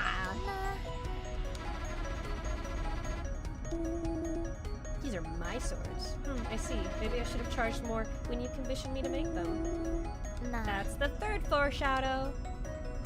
These aren't something she recognizes. Kyla! I was so surprised people didn't know about Yuffie's lore or about Zeta's time travel, but this is a great opportunity for people to learn. Zeta was always shy about talking about her time travel lore, I feel. Like, in the beginning. I don't know right now if she is or not, but in the beginning she was kind of shy about it. Especially when bringing it up. She did bring it up to Ame once, and Ame was like, what? What?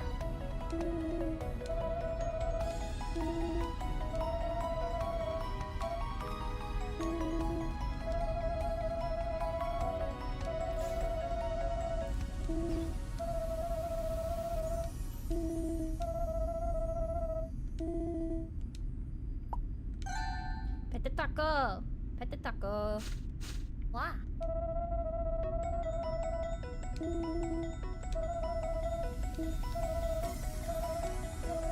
One giant leap for wah. Cute. I was genuinely surprised that we got fan art over the fact Kyla's sprite is 1 pixel taller than Crony. That was really funny and cute. I didn't... Listen, I know I have a few mutuals who are big Timesmith fans. I didn't expect that to pop off as much as it did.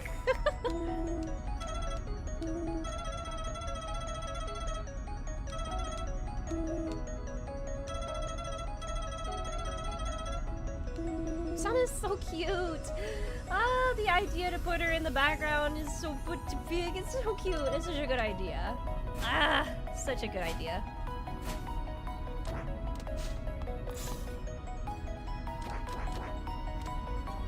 Hi, Kobo.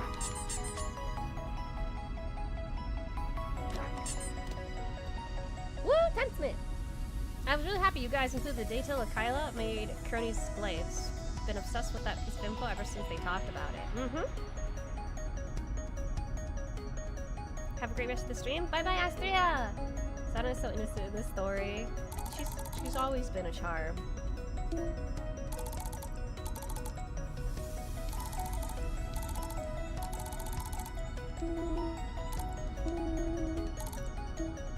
God, watching a Kobo stream is just lovely. I love watching Kobo.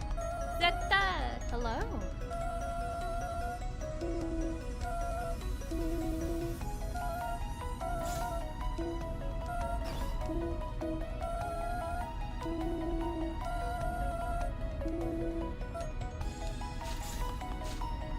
Does she have another one? She does. I ended up writing so much dialogue for them. Yofi! The Eternity Sanctum. I wasn't the one who made it.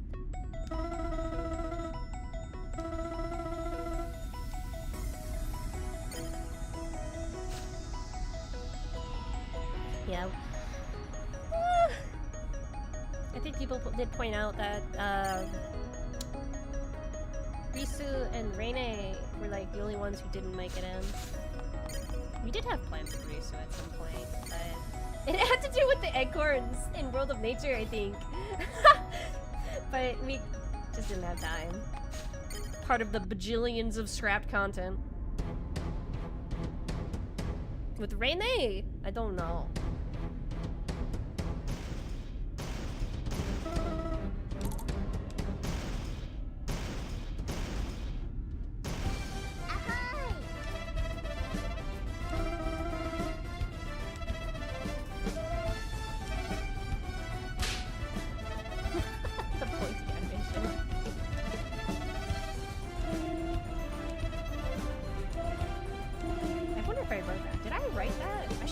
Script while I was playing this.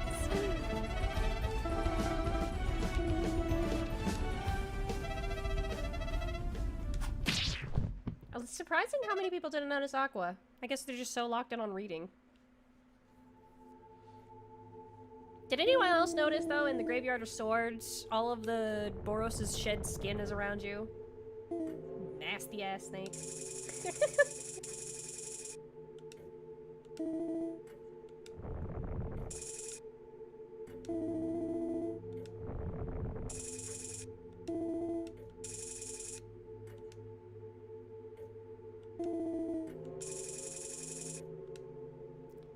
No.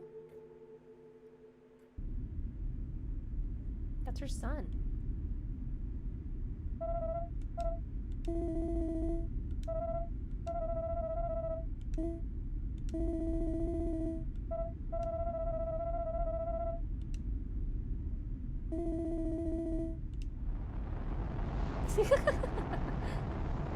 Dana, so cute.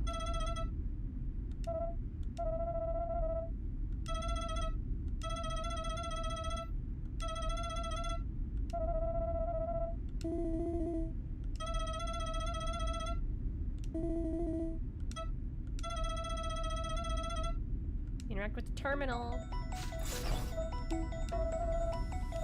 There was so much dialogue I wrote for this.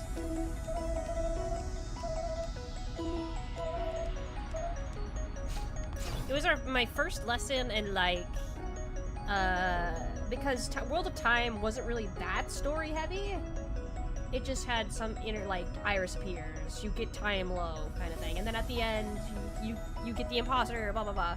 Here, it was like every mission, the dialogue for the ship changes, and it was like, what?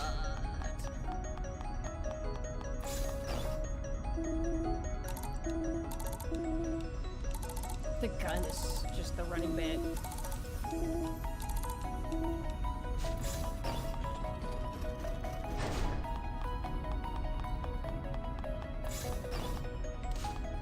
Hello. We'll get Anya back. Anya was not my idea. That was Spacey's idea.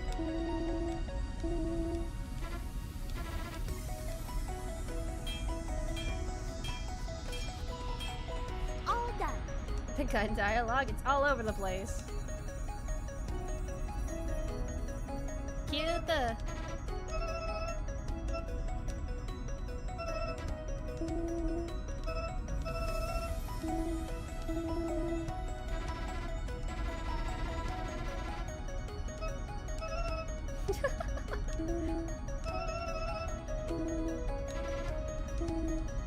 Typical Timesmith.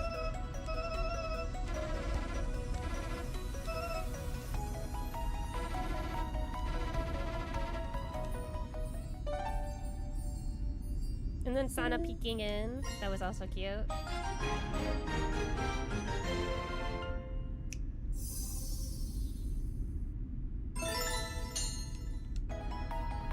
Hello.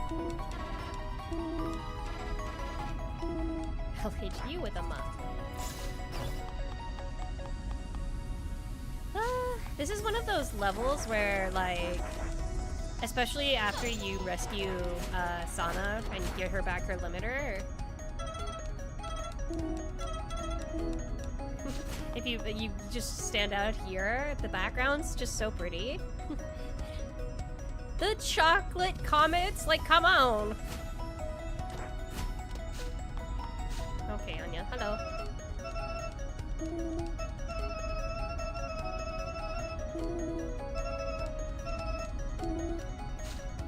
Anya. Timesmith's so real. Kyla and Chrono tweet during your vacation. I know what they are. Annoying.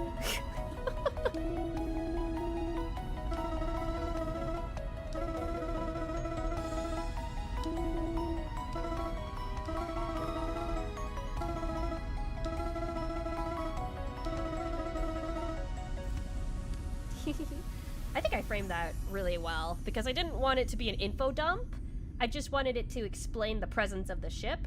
So, like, the biggest thing when trying to do this dialogue here, we didn't want to make it too wordy.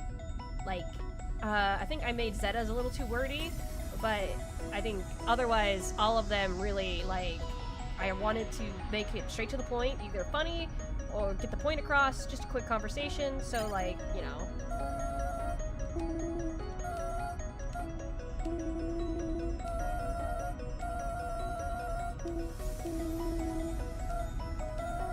And this is the spy stream reference.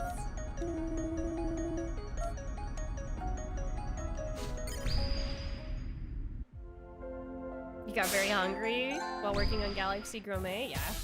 And this is the other one from the demo.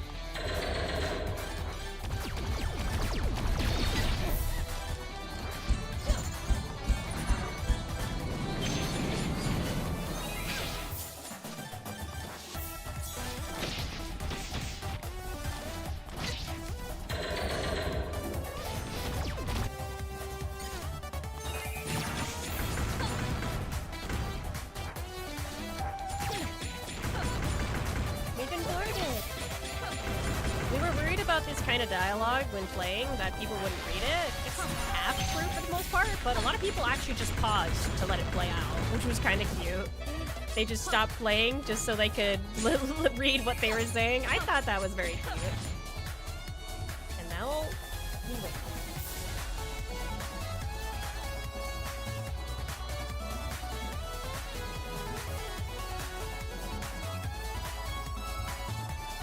I was shocked when Spacey revealed this whole world was based around food, but it tracks, right?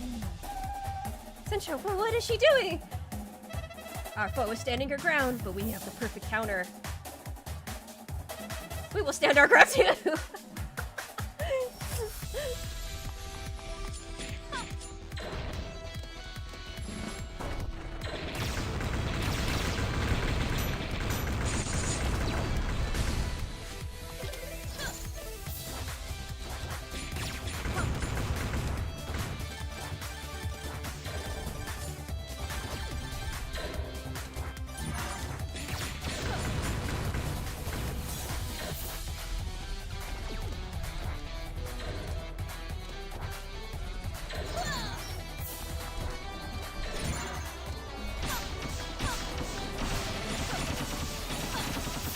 Not even a scratch.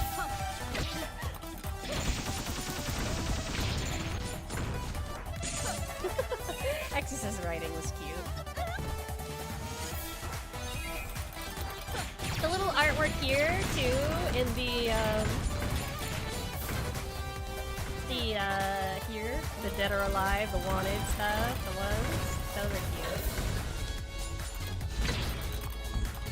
I don't remember where the hell this one is.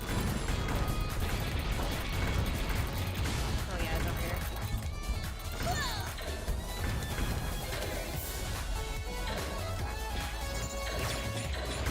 There's actually 2 missions with bonus dialogue. Battle Star PFP Stadium. Yeah!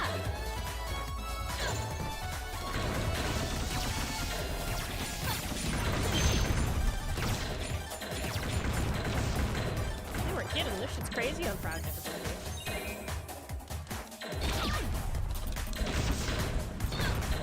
Thank you. Whoops.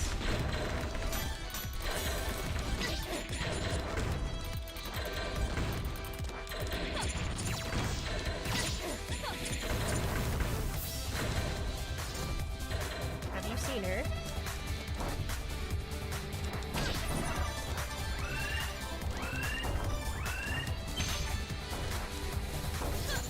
Whoop!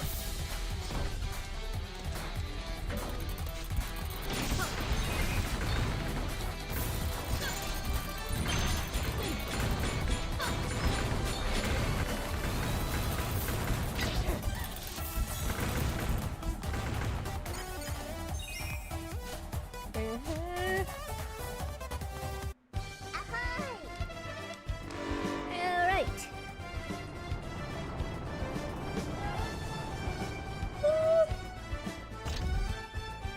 I wish there was an achievement for beating the game on Proud difficulty.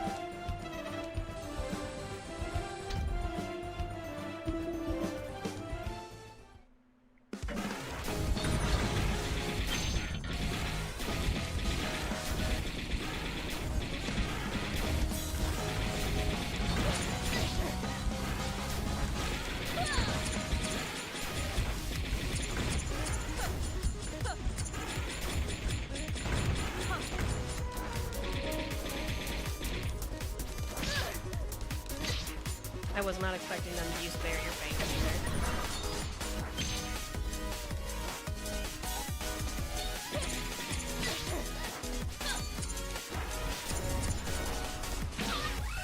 Whoops.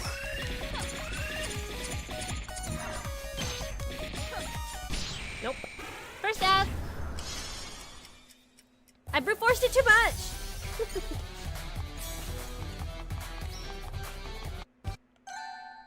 Oops.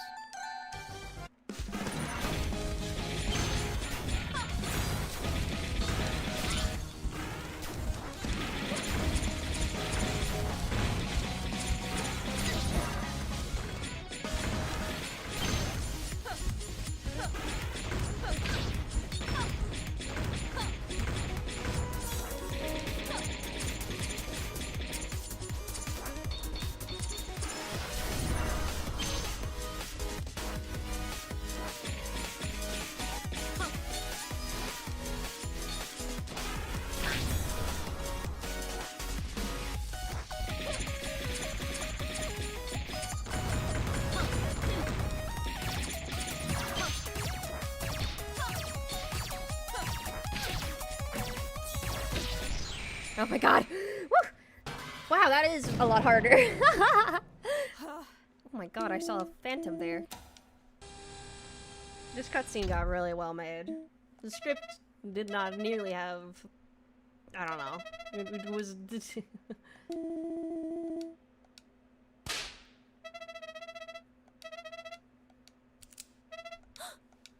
The classic gun empty joke.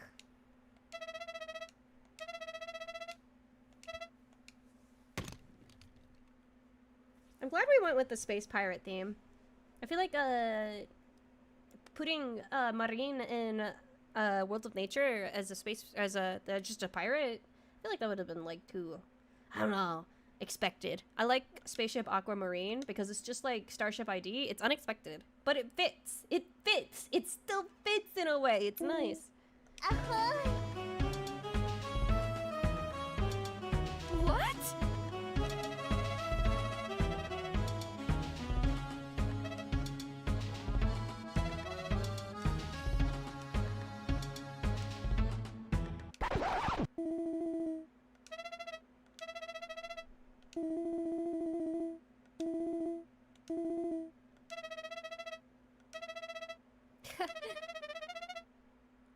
Oh, you should go to the power ship. We need a power show.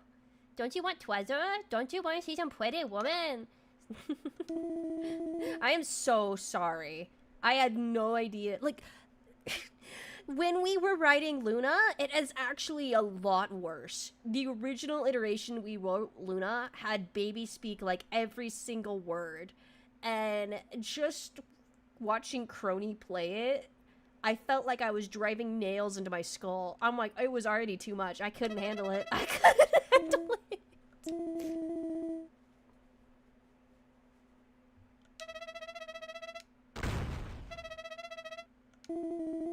I really couldn't.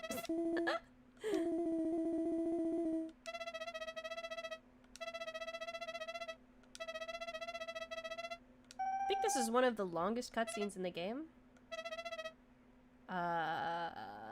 The council, the post intermission fight, I think, is the longest cutscene. I think the second longest is the ending cutscene, and this is pretty much right up there par for longest cutscene is Marine and Aqua. I think fourth is the Laplace when you capture Laplace.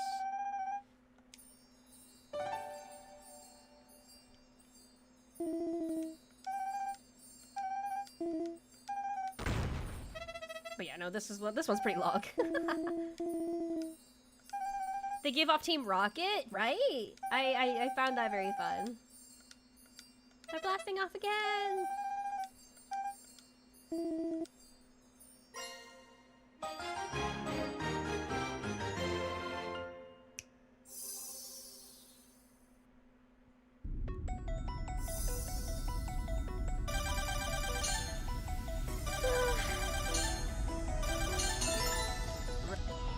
Right on time. Okay. Oshinova.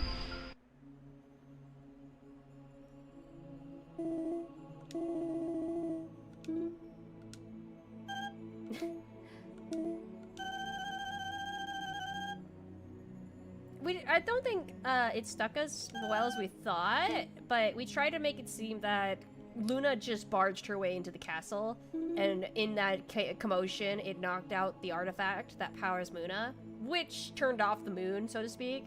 But I don't know if we conveyed that very well, but we tried to. We tried to anyway, through context. She just moved in.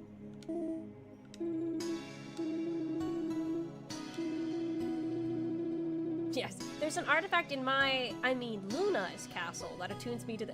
Because Muna just doesn't care. Muna, I think, is too cool to care, in my opinion. Maybe I just make her too cool because she is cool to me. She's really cool to me.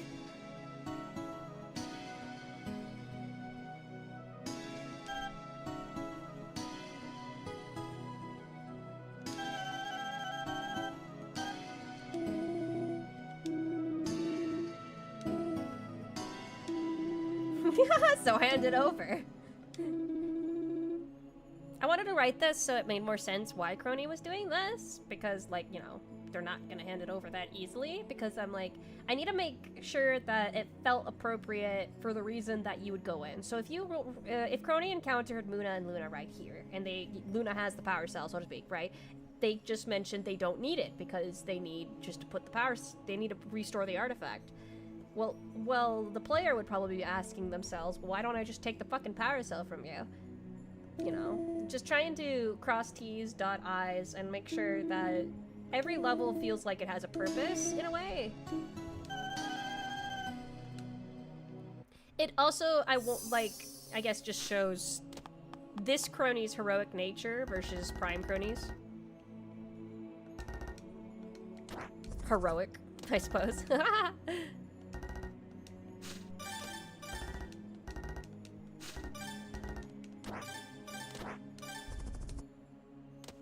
The backgrounds are so good.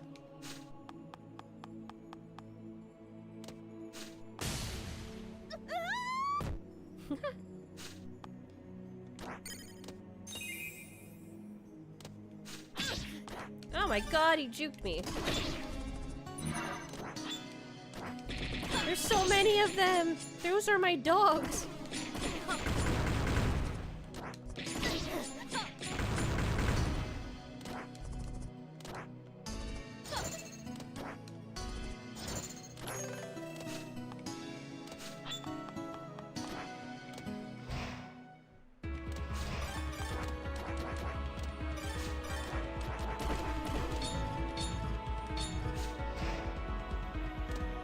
Always cooking, yes, of course.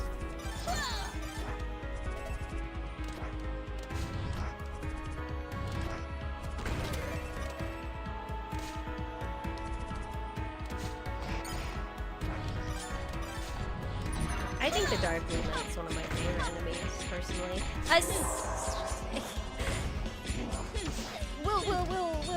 We'll review that later when we get to it, but there's a high key chance, like, we'll have an opinion on who's got the favorite enemy here. But the Dark Blue Knight stands as, like, one of my favorite, personally.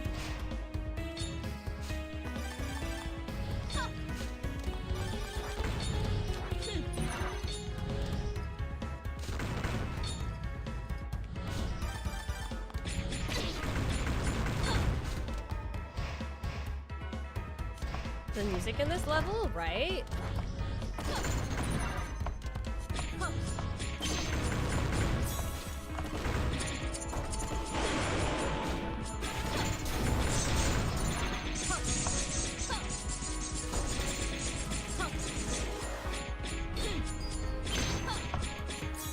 Oh, I forgot you could reflect that. Shit.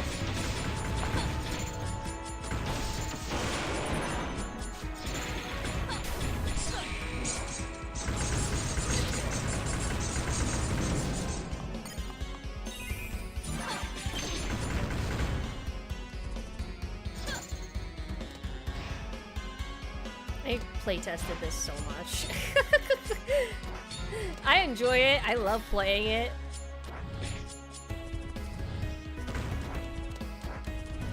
But I get so fucking locked in. My quiet is usually just my enjoyment.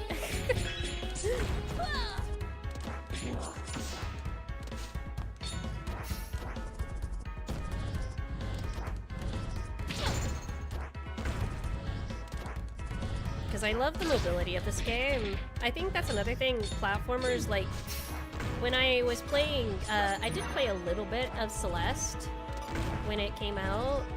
I didn't revisit it, and I've never played it again. It's so hard for me to get into platformers because it loves to punish you for mistakes.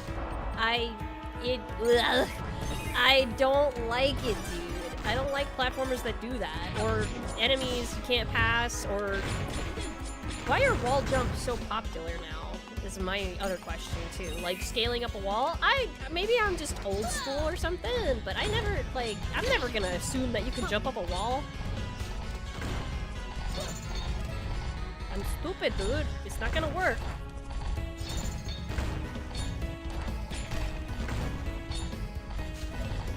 It's also a massive skill. I know. Oh Jesus, I wasn't paying attention. Look at it. Look at it.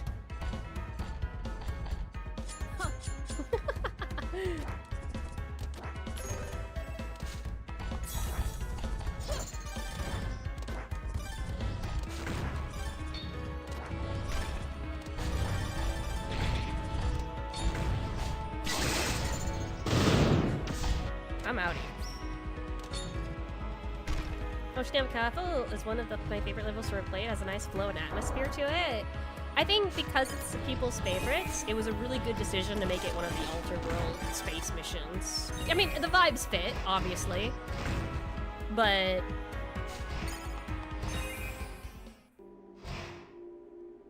like the vibes definitely fit. I feel like of the 3 missions in space, Hoshinova Castle was obviously the most obvious choice, but it's just you have favorites. I think Galaxy Gourmet, if it was an Alter World, actually would have hurt a lot more. But that would have been too easy, I feel. Alter Hoshinova ended up being so aesthetically, like, pleasing. Just the aesthetics of Alter World, mwah, chef's kiss, dude. I love what the art team did with it. They took what we wrote down and were like, yeah, let's make it worse.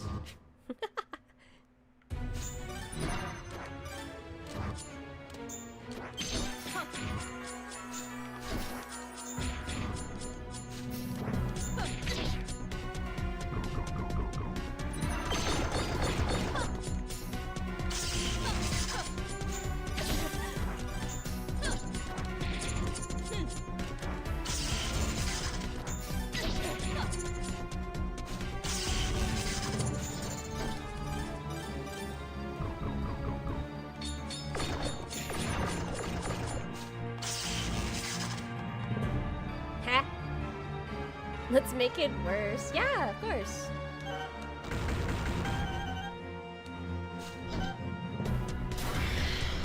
This was cute. Spacey was big on trying to get it through that everyone would help Crony, like especially in World of Nature and World of Space. That was kind of the thing where people would come and help you at the end. So I think it worked out.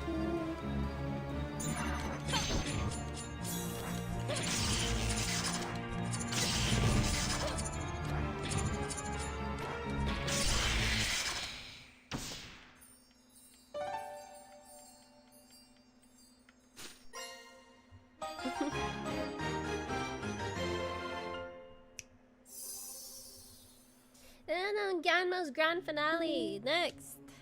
There's that. Need to be the.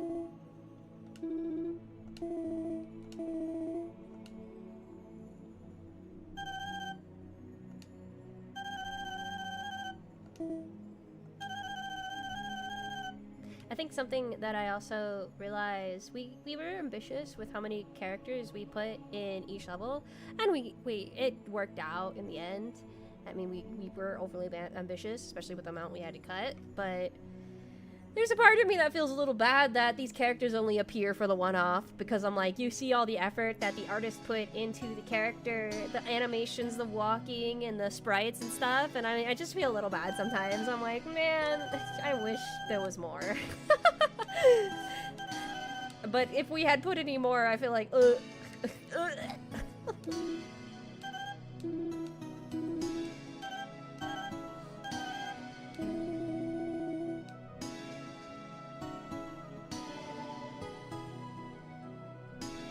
So these cutscenes end up feeling just a little long, but it was also our kind of effort to make the artist's time worth it. At the same time, trying not to make it too long so that the player feels bottlenecked by, I don't know, 10 minutes of cutscenes. That's the balance you have to strike with gameplay and dialogue. Oh my god, Miss Hoshinova's talking to me. Pokes fingers together. I love these little guys. Look, I feel like I can dribble them like a basketball. They're so cute.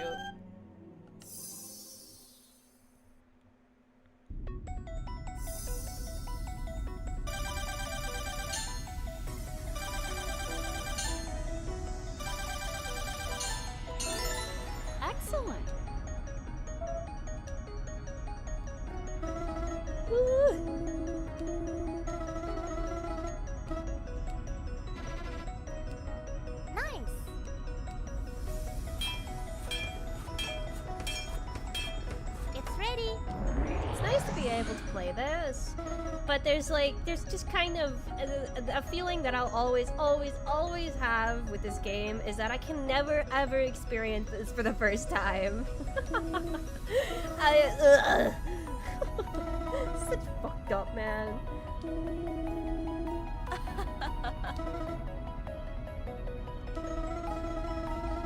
Consult the terminal. Piece of cake. Piece of cake. Crony.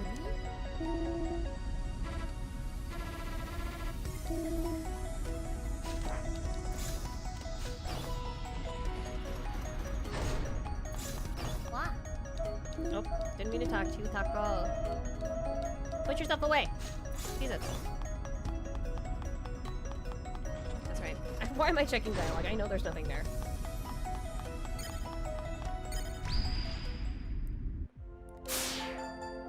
Okay, Grandma's Grand Finale.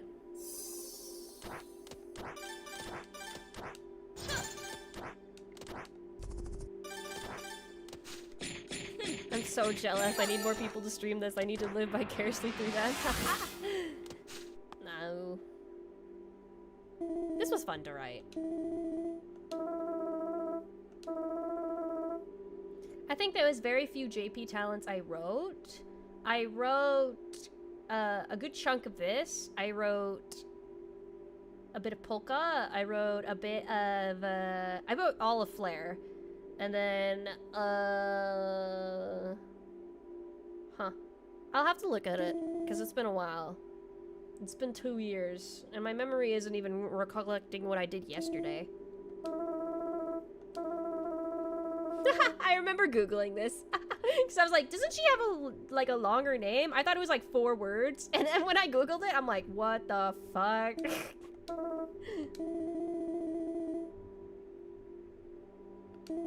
Actually, Proxmus, I think it's cute because every time I glance at a stream, sometimes I'll glance at a stream and be like, oh, I wonder what they're doing. What do they think about this part or something, you know? I'll have it as background noise while I work, and there's a part of me that's amused because I will see a lot of familiar names in chat who are like, yeah, I'm here because I want to experience it through you again. And I'm like, out of any sort of compliment I will ever receive for the game, the greatest compliment ever is that kind of compliment where someone wants to experience the game through someone else and they didn't even work on it. And that's the kind of compliment I think I feel very humbled by. Because it's not really a compliment, but it feels... Whoops. You guys shouldn't have seen that, right? Don't look at that!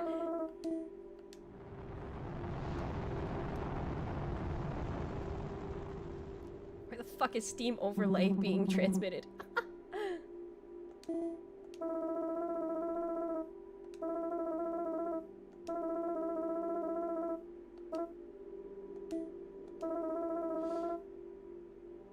I love Iris' relationship with friendship with Flare. They're so cute. They are.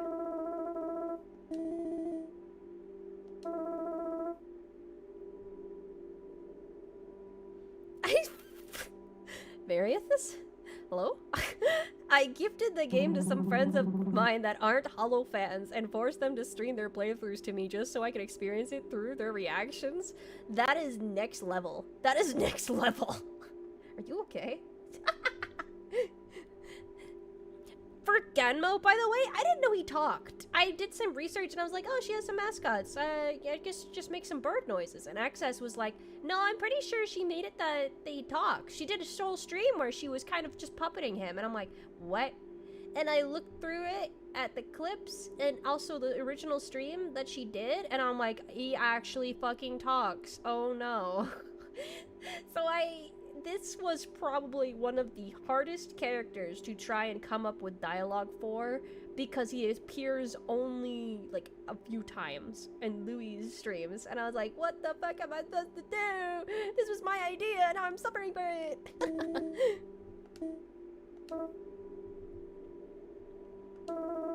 Hello. I locked in trying to experience it through someone. Bye-bye, Louie. We're not talking to you. Get out of here.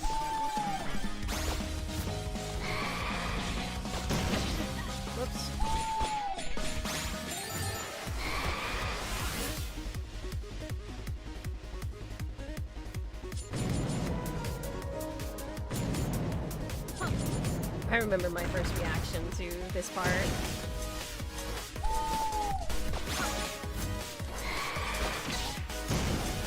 Stay away from me, Louis.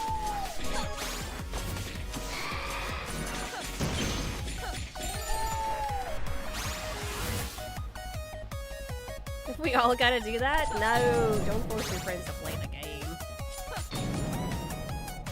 I mean, I appreciate it. It's not for everybody, though.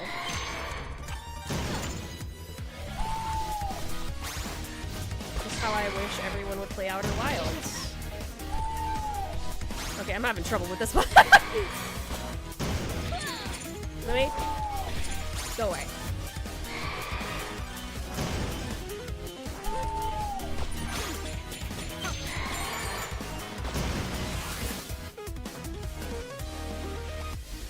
The problem is Outer Wilds is an investment, and a lot of people don't either have A, the time, or B, they don't feel smart enough for it. I know I struggled with that when I first played Outer Wilds. I'm just not smart enough. Play Outer Wilds. Outer Worlds? Play Outer Wilds.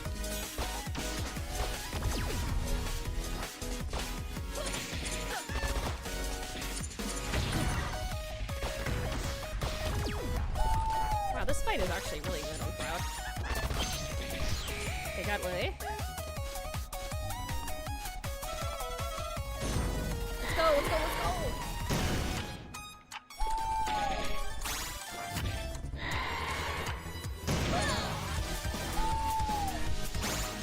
Oh god.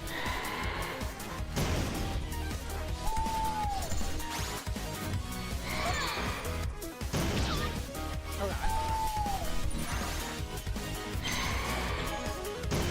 Oh god.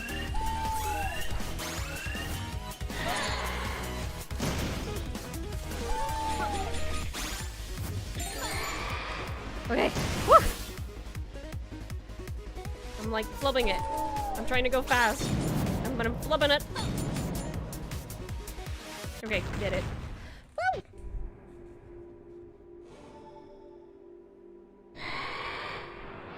Yeah, it's an investment. Games that are investments, I feel, yeah, they just require, when you recommend them to somebody, you need to remember to tell them it's an investment. I experienced it vicariously through Ame. You could do that too. You don't have to buy it. You can encourage your friend to watch a playthrough. Even that is a lot for us. That means a lot.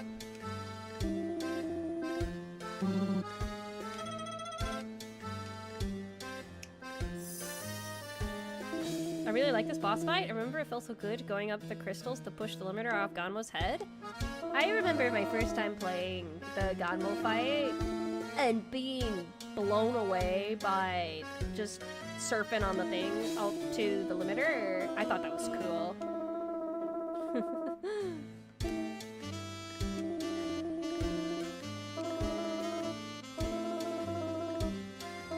Hi, Borksy! I was complimenting your animation earlier. You did really well. Hope you have a good Sunday.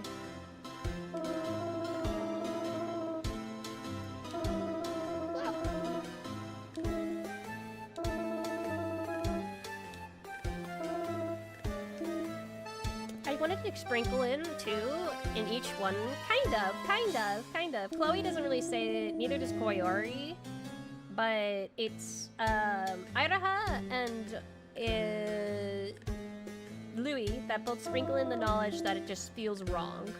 Because I don't think really Chloe or Koyori noticed. I don't remember if that was written, even though I just read that shit. We did it! World of Space is done!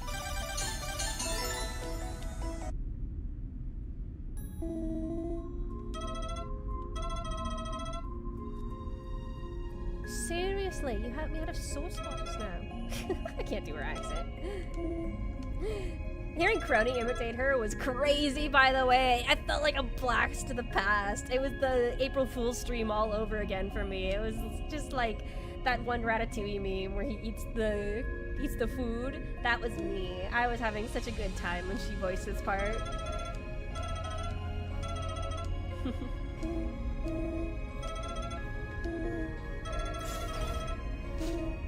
can hear Kobo up above.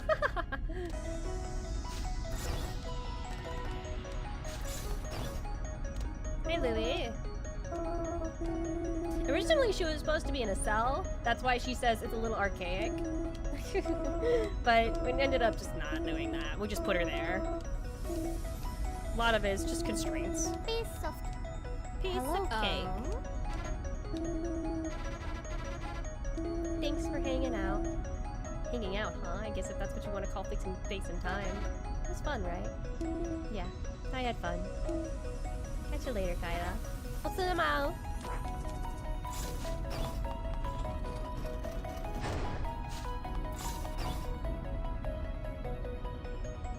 I don't remember whose idea it was. I just know I really love it. Ina? What's wrong? Oh, I'm fine. I'm just feeling nostalgic. With everyone working together, it's made me miss hanging out with Myth. Well, it's hard to put the space-time continuum into your routine. Right? I'm sure we'll meet up again and have a whole bunch of crazy stories to share. In the meantime, I'm happy to catch up with Sun. This script was written way before any of the stuff that went down, starting at the end of summer last year to here. It is actually crazy how different Ina's line there feels. Because in the beginning, when we wrote that line, we just wanted to explain how she, like what she felt. Like she's still a part of Myth, it's not, like, disconnected. Because we wanted to keep connecting the stories, sort of. In a way, it just, we wanted to explain some stuff. Like, and then... the VTubing sphere moves too fast. Yofi picked me up? I don't like being very far from the moon, but Yofi promised to stay close if I visited. That's good, but I figured you'd be down below deck. When time and space shattered, I felt it. Every moon and star kind of shifted. If you look out there now, it's the same as it's always been. In fact, there's probably never going to be a noticeable difference. It feels different for me. I want to keep looking at it just to make sure it doesn't disappear or something. Sana wouldn't let that happen. Oh, yeah, I trust her.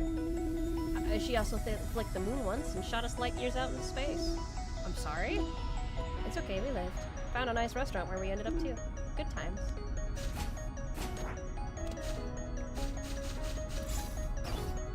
Where'd the time go?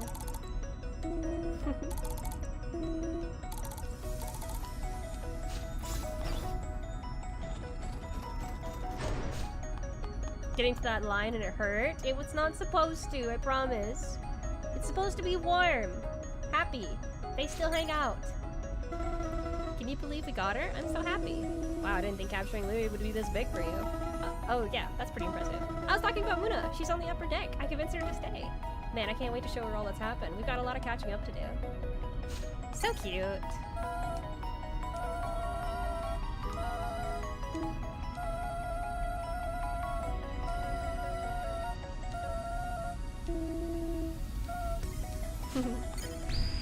Yay! There we go. This was cool. This was cool. I didn't anticipate this scene, honestly. When, I believe Spacey wrote this. And this was cool.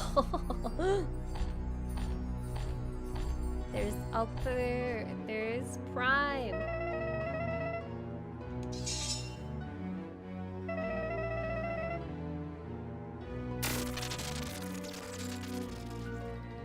So cool.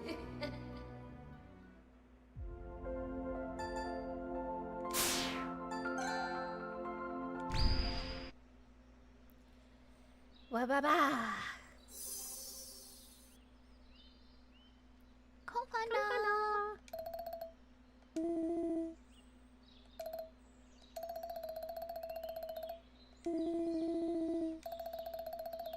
No one got my joke! No one's gotten my joke! They're cutting my world to pieces, crony. Please save my magic resort. No one got my joke! I'm mad about it! Cut my world into pieces. This is my last resort. Felt it was fitting for Fauna and her emo karaoke's.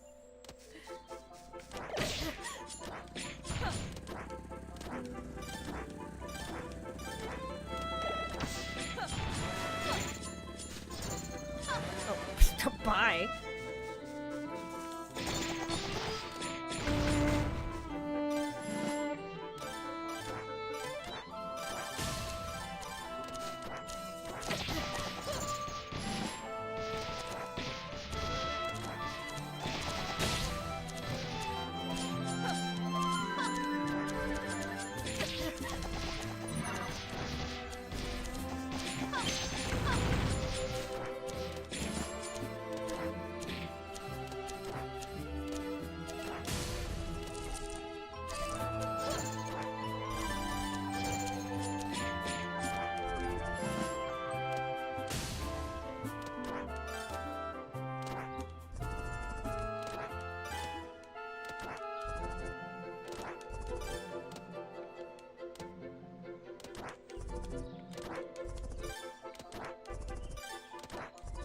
Oh, I thought this was the way. Whatever. Shit! That's a clever joke. Thank you! Thank you! Thank you! You're the only one who's acknowledged it!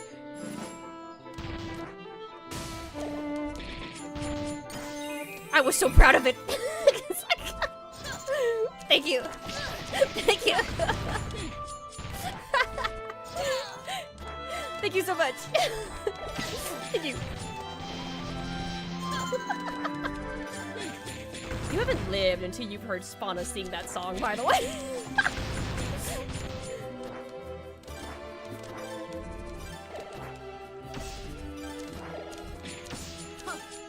Cut my world into pieces. This is my magic resort.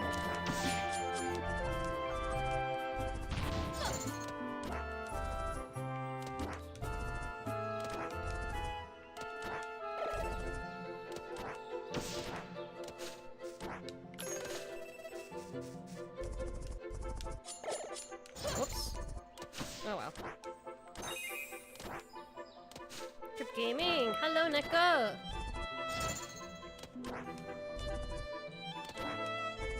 You didn't know the original song? That's fine. I just assumed that means I'm getting too old for this world. My time is nigh.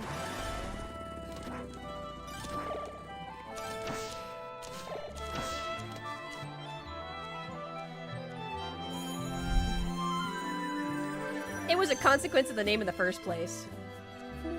I just felt it would be funny. Because the Magic Resort was already the name. So I just added the Cut My World to Pieces line. And it just felt fitting. Fauna's big on the... How many emo karaokes did she do? 2, 3 of them, I think? Those were great.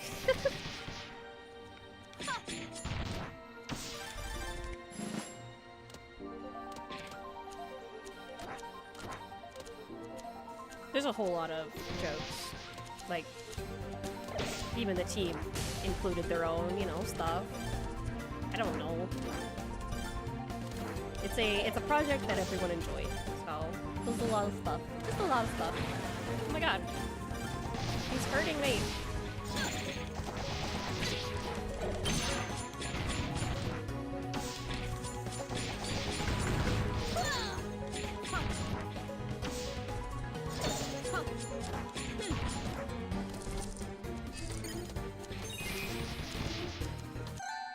What? You don't feel old until you realize the newest member of Flow Glow watched Shuba since she was in middle school and got inspired to be a VTuber. Wow. I mean, I feel like that may have outed too much about her. Monkas. Whatever, dude.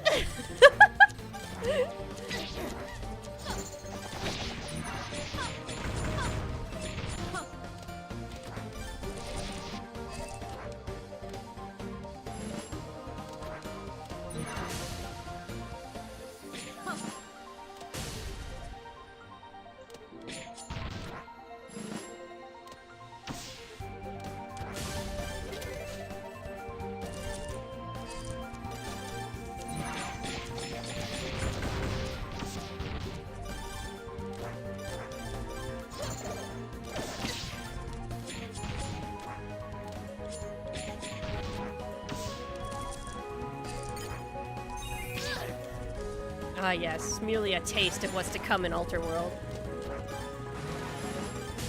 I hope you like thorns.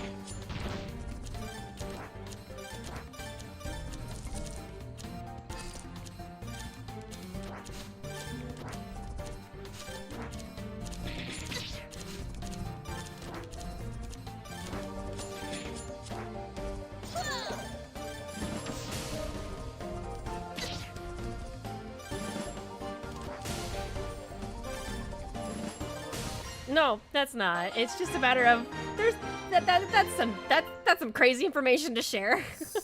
That song is not that old. It's just 25 years old. Yeah.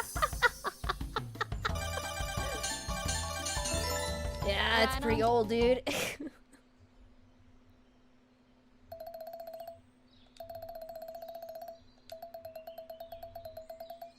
I like they slowed down her little typing voice here. That was really cool of them.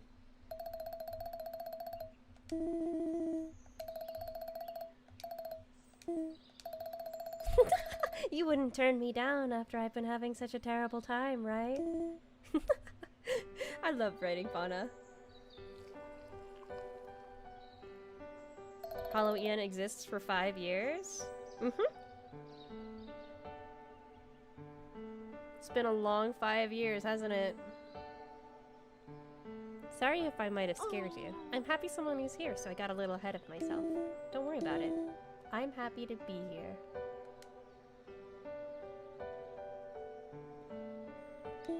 What? Oh, I'm just happy you're here too. I couldn't help but notice you've done some growing, Crony. Huh? I got taller? Not that kind of growth. You were so wrapped up in working on the Chrono gear, I was afraid you'd never spend time with Council again. Fauna, I need to tell you something. That I'm relaxed. This place is really relaxing. Oh, that? Feel free to enjoy it to your heart's content here at my luxury spa resort. I can brew anything your heart desires. Can you brew me some golden gears? Well, almost anything. Then I'll have to pass for now. Thank you, though. I can point you in a good direction. The trees all around the world of nature have been destroyed by this pesky bears. If you restore them, I'm certain you'll find what you're looking for. Plant some trees. Shouldn't be too difficult. Don't strain yourself out there. Good luck. That didn't intend to be like a flirty moment. That was supposed to be Crony almost telling Fauna, like, right then and there. Like, maybe she was trying to say something else. Maybe not so much reveal that she's not from here, but possibly even just trying to... Because I think in that moment she felt... Because it's Fauna, you know? Like... At some point I feel like some of the things that Crony says in this game is her trying to say what she wanted to say to her council, you know? I'm happy you're here. I'm happy you're okay. I'm so glad I'm not... sorry. I just, my friends are weird. I'm glad I'm not reliving a bad dream. That kind of thing.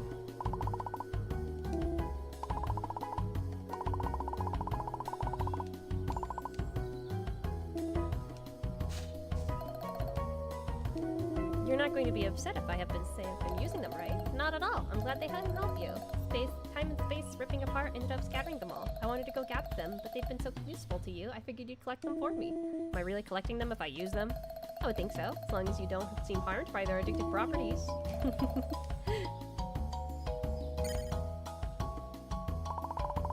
I miss Fauna so much. I hope she comes back soon. I'm still here. Even now I can hear her voice in the wind. That joke's funny as hell. Everyone wants to act like I heard them, but that joke's still fucking funny. Snail.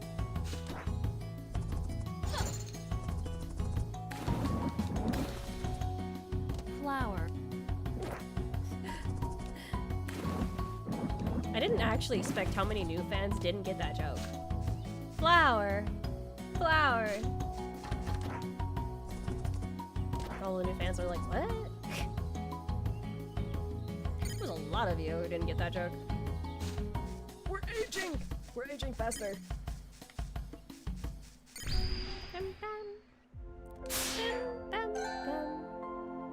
I don't want to do Hardened Harvest, for the love of God.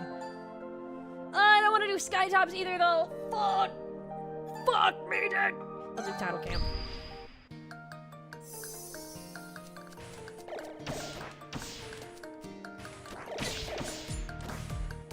I'm gonna have an aneurysm.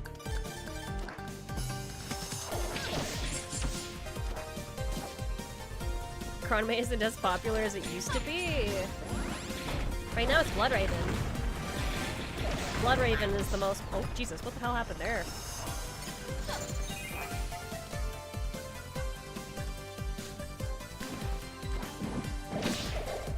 A flower being forgotten.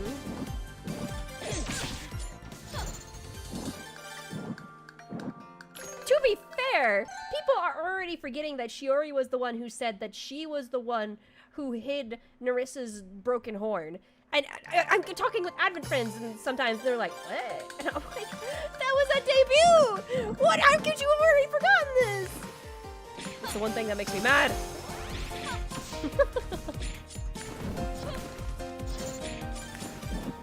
The passage of time waits for no one. I don't remember where the hell all of the stuff is on this level.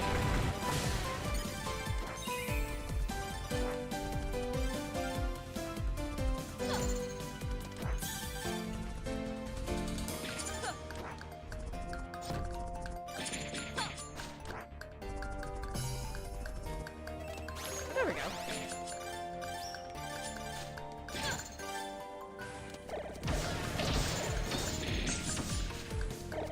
What happened? Are still babies? What do you mean? That's some news for you.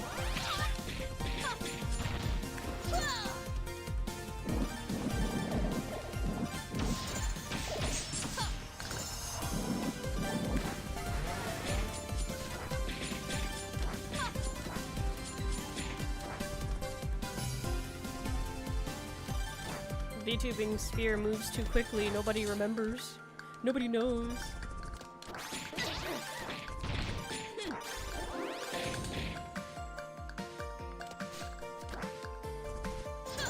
I believe there's something over here. I don't remember. Stop it. Give me the apple. For the love of God.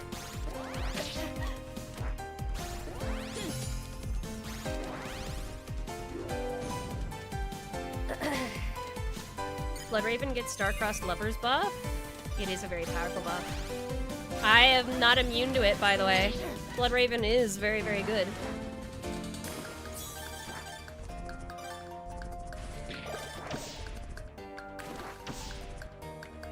Oh my god.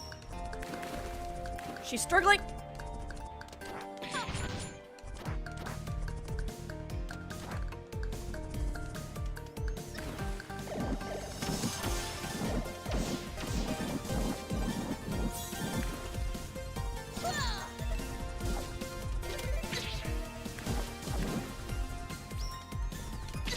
God damn it.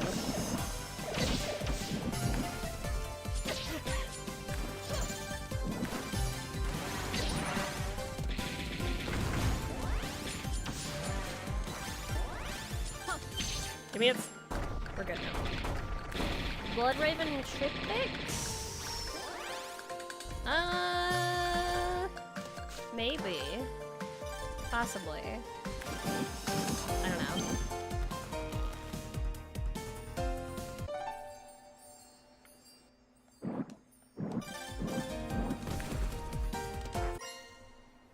I'm a much bigger fan of whatever the hell Chrono has going on with CC and Gigi. How early did you get into the Hollow fandom? About 6 months after Myth debuted. So I was a late, I call it a late start, but I arrived 6 months Right on after time. Myth debuted.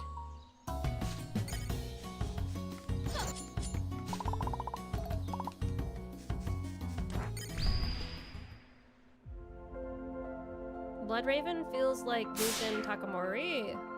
In a good way? They're cute? Why do people keep saying that? They don't feel anything like Takamori. I don't know why people keep saying that. They don't feel anything like Takamori. They don't feel like anything at all. Ah.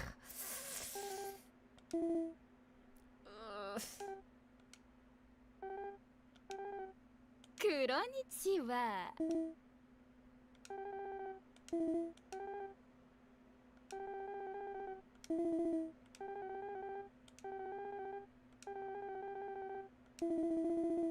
Cringe! Cringe! Fuck! Ah!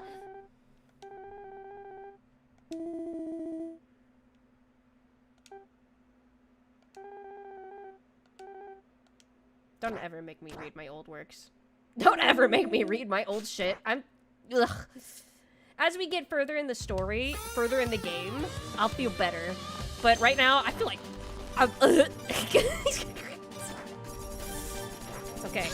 I'll make it. I'm gonna make it.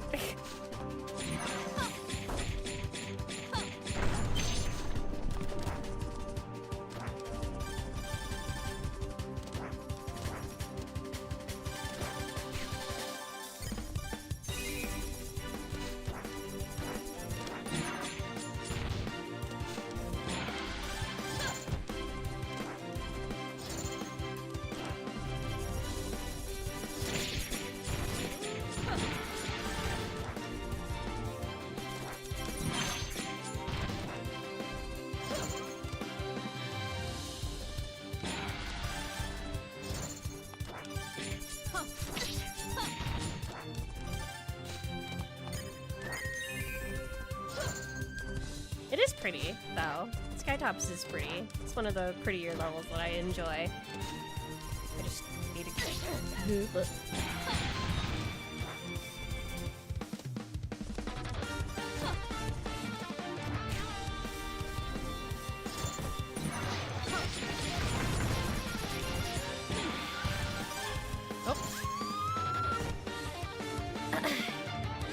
Clockwork Orange.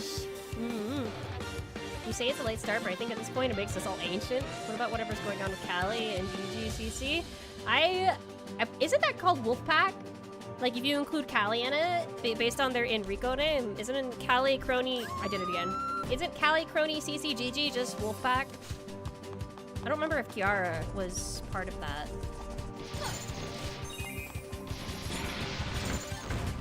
Awoo!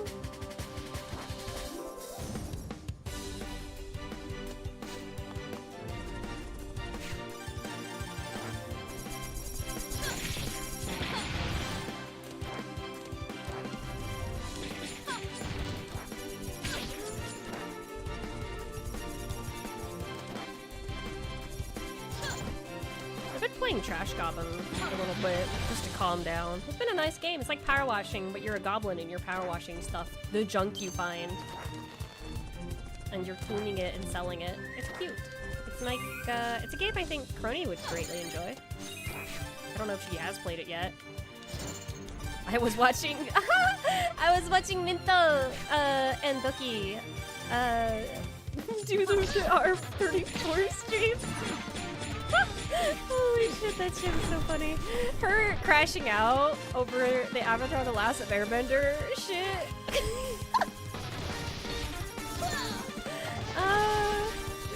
So funny.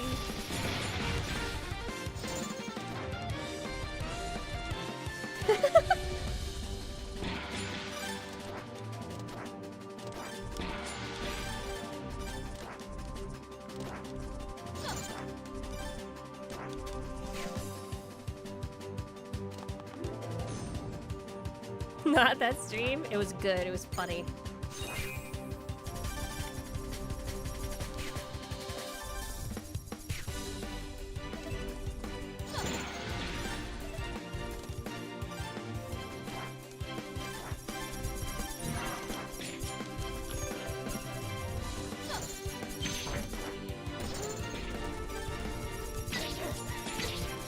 God damn you. I was crying at the end of the stream. I was too... Oh yeah, the Freedom Planet character that showed up. I haven't played it, but I still was like. I was like, oh no.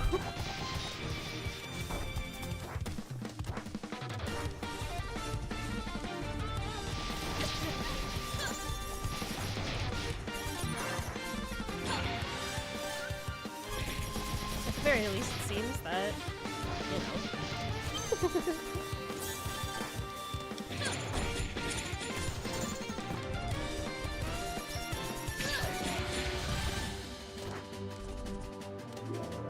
Wow.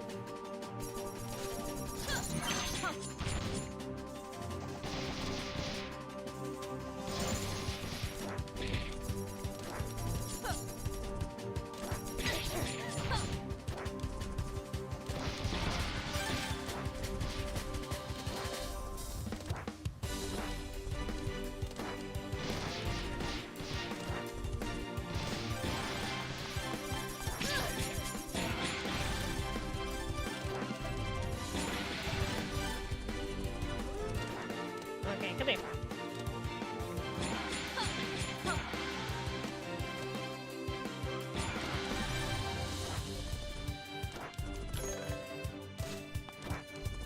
I did miss one. Oh well.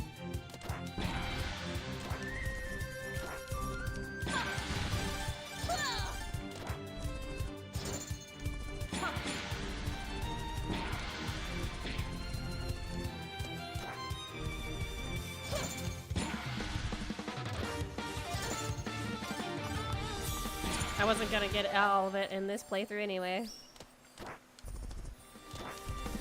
I already have another playthrough that goes off.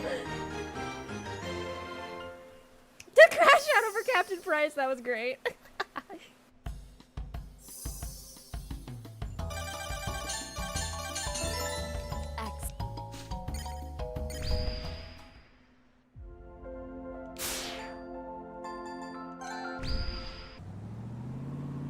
Here we go.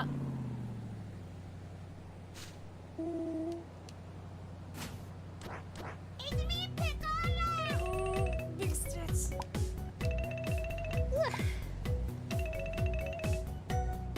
So what if I wrote it? That just means I know it best.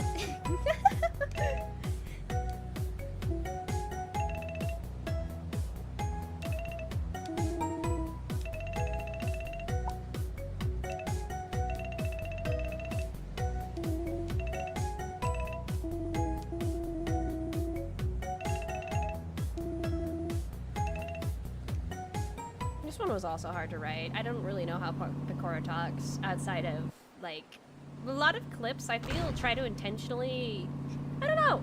I feel like translators try to make her clippable, and it was trying to find a balance of that, but she really is just kind of like that.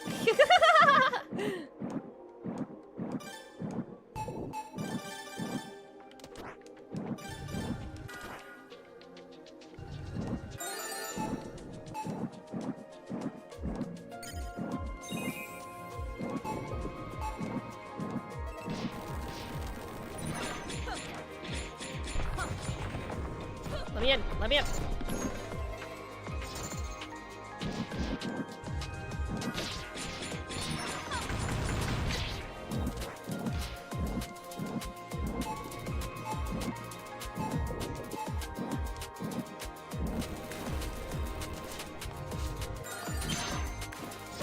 Did I not get the other one? No, I didn't.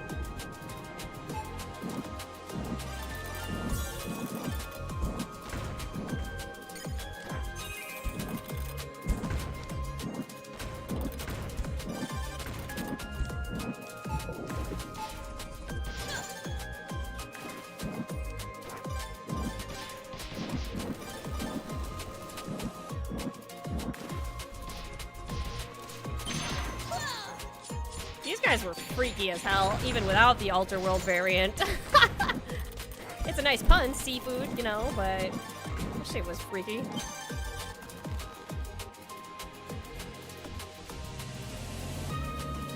And the idea to make him coral instead of trees, that was cute. Get out!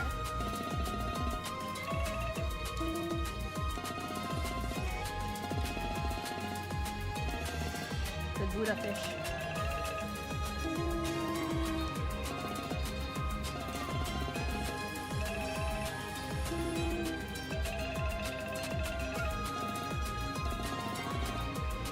So, fun fact for this, I really, like, when they were asking for, like,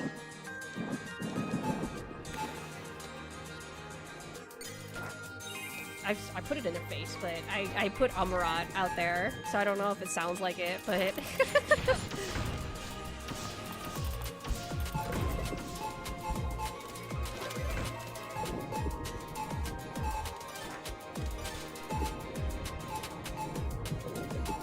To be fair, doesn't this feel like doesn't this feel like Amarat?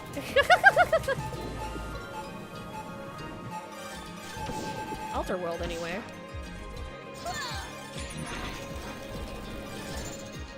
And then there was the SOS signal. I saw people translating that. That's really cool.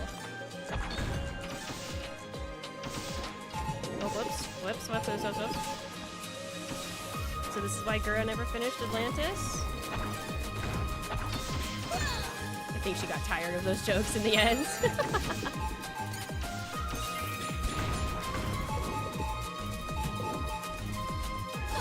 It's hard for one little shark to do it all by herself.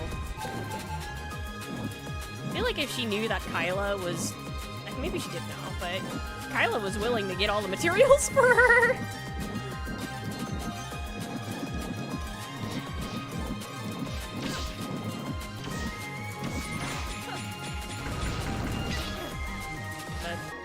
It's usually just the Minecraft itch. The Minecraft itch hits you. But who knows?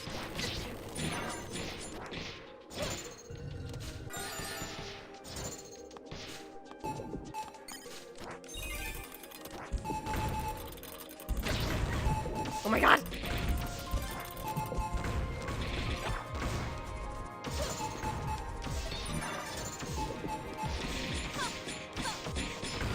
Fish.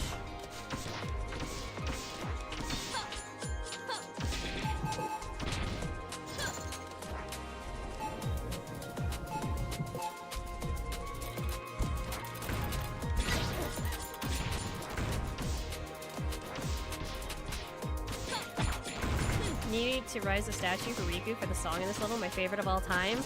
That's Riku for you! Our best.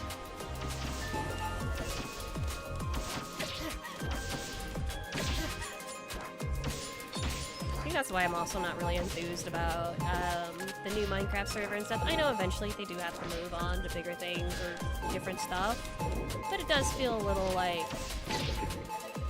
I didn't get anybody anything there, did I? I did.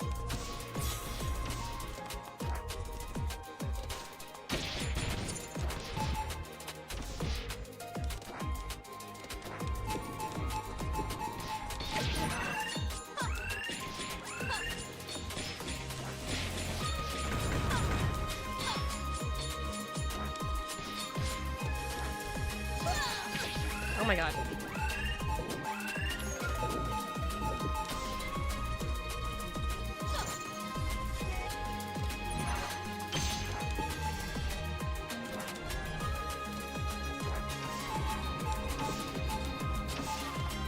Iris!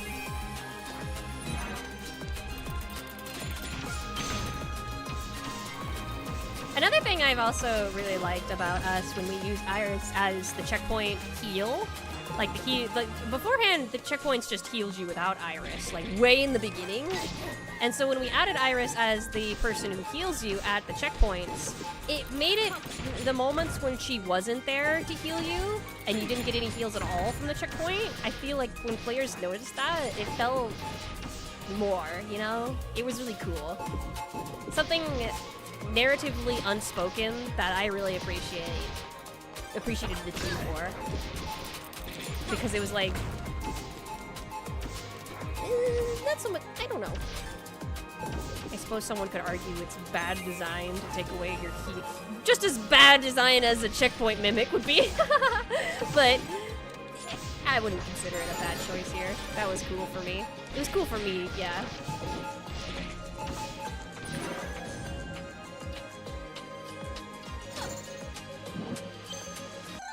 Look at them all. Loss of an asset character is one of my favorite examples of gameplay and story integration. Yes!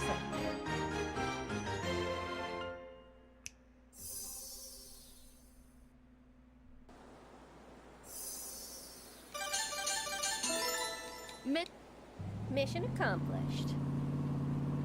When the gameplay joins with a narrative like that, it's just peak. Yes! I'm very happy the team was so willing to work with me and my stupid ideas.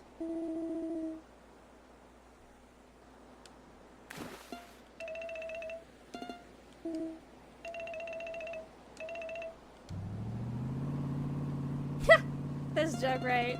I almost had a shark attack. A what? It's like a heart attack, but for sharks. I've used that joke before. If you're familiar with my works, you would have noticed that joke I've used. I'm shameless. It was a funny joke when I wrote it, okay? I wanted to use it again. It's so good. I'm shameless about that, man. It's a good one.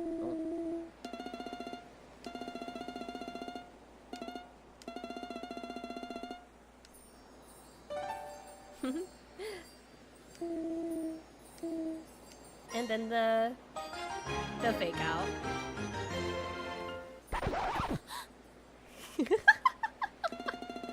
The hell was that for? So you just had to do some goofy little flourish instead of just taking. So samagwaki. So samagwaki.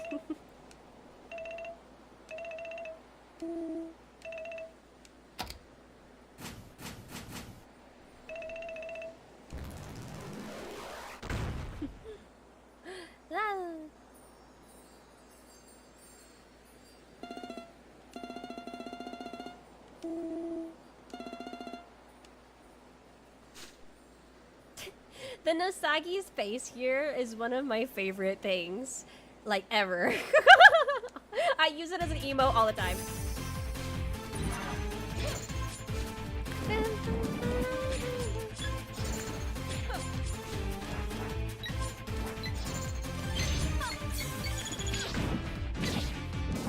Oh my god! Get her, get her, get her.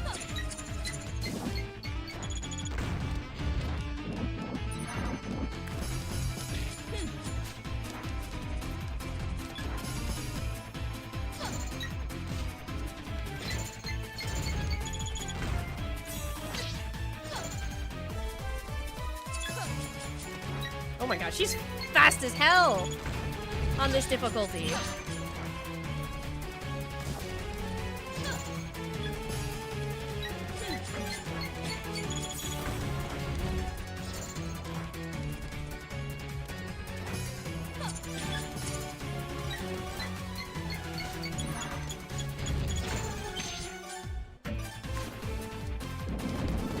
Oh my god. Wait for me, Chloe.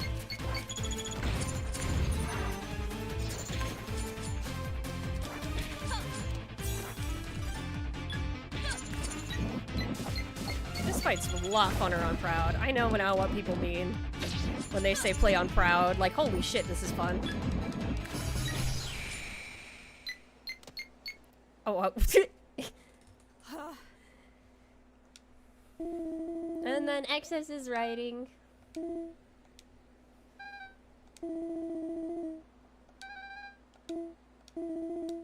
I'll take you by fair, you. I'll face the full wrath of the Warden of Time. No quarter. Grovel at my feet. That's so.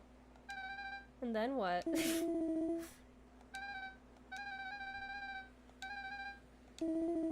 I don't know if this is actually how Chloe acts or not. I take Access's word for it, though. I haven't ever watched a Hollow X stream except for Louie, because Louie did her horror gauntlet of streams where she played a bunch of horror games trying to get over her fear. Her Outlast playthrough is a journey. It is a journey. I think it is one of my top favorite Hololive streams just because she's such a trooper.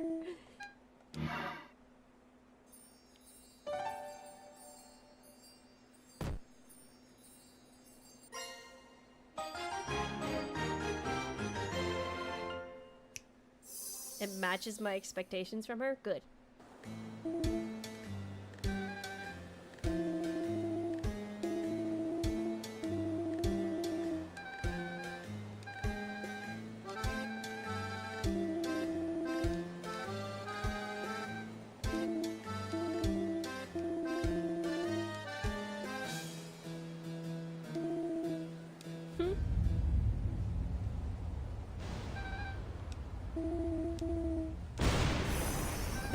The teleporting away. That brief little animation of Crony is so fucking funny.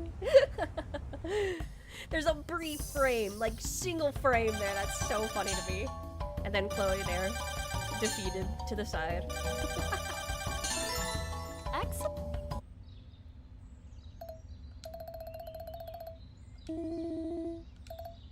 Not at all. Someone is taking advantage of it, though. Feels like that part of the forest is twisted, crumpled up like a piece of paper in someone's hand. Are you gonna be okay? I feel fine. Maybe a little too fine. Oh, whoever did this, they'll be lucky if I don't corner them with a pair of gardening shears and... Okay, I'll get to the bottom of this. What should we do with our interloper? I wouldn't mind turning her into a lovely slapping for all the trouble. You wouldn't make such a heinous offer so tempting, would you? We have more important things to worry about. Will it be okay leaving her here? Oop. Here, it's okay, it's okay. I leave it in your care, my sweet saplings. I'm it. Please be kind to me. I'll be going then. I'll provide support however I can. Thank you, Vana. And then there's the tornado in the background. It's too scary to look at directly. Whatever it is, it's going to eat us all. Wait, maybe this is the magic part of the resort. It's so scary, it's enjoyable. Vana is truly incredible. She's thought of everything.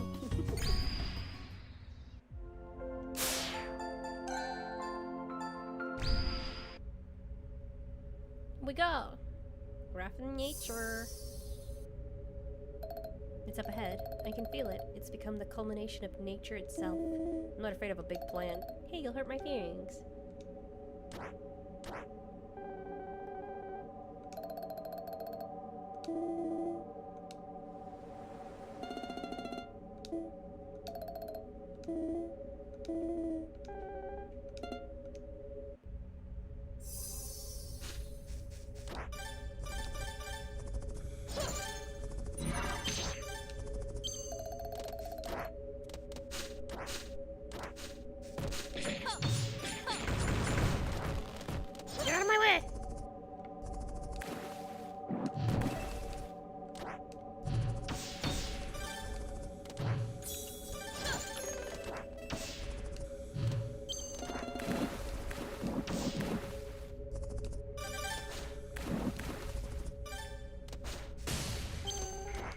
That animation of Flare is one of my favorites too. The one where she's just summoning the air, the wind like that.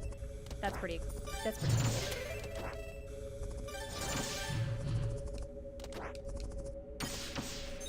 Okay, let's go. I like the new music for this, by the way. Have you guys heard it?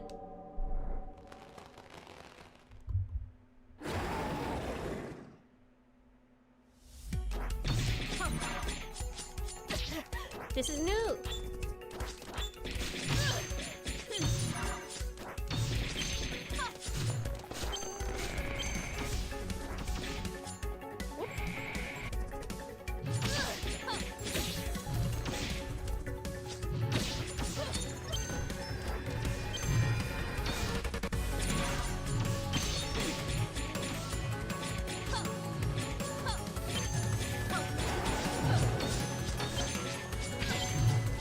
Oh yeah, Fauna's hurt animation.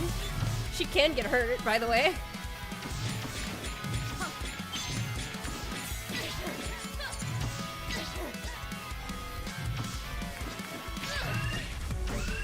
Oh fuck. Ah!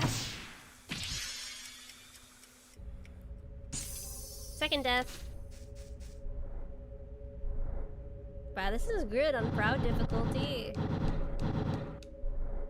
Nemu, you're kind of more powerful than... Well, actually, I don't know. Is corrupted Nemu or corrupted Boros more powerful? Duke 'em out.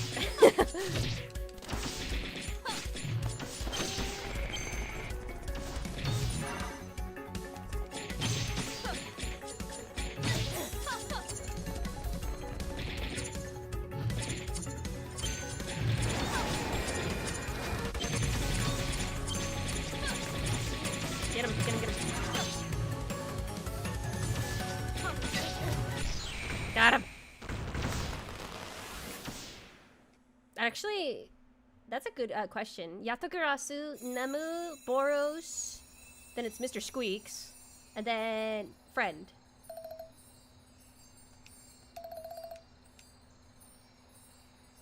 That's right.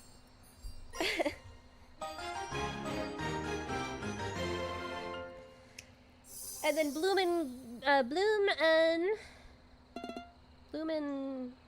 fuck, I forget the other one. You wanna cookie or something? Maybe! Very Gura.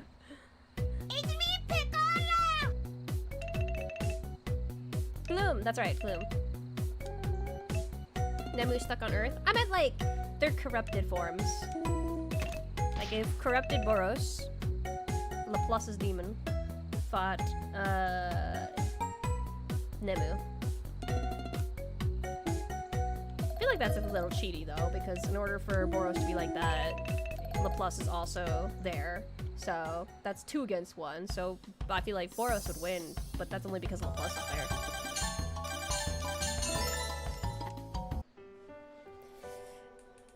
Free my girl Nemu, she did nothing wrong.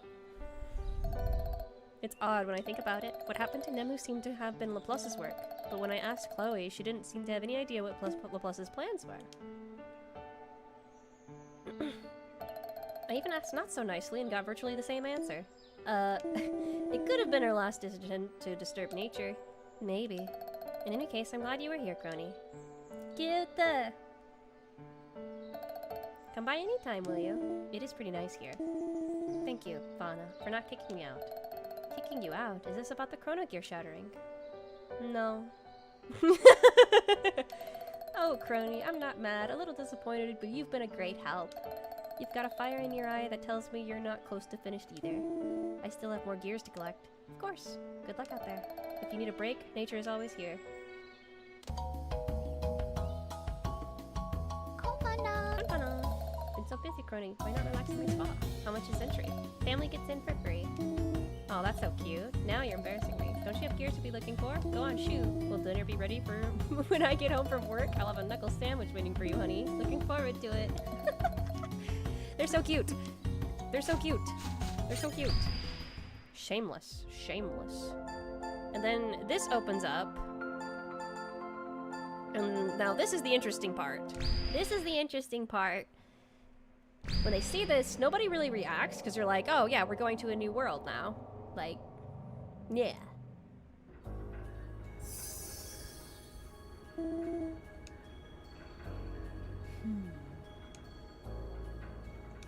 That little dialogue helps tip players off that it's different.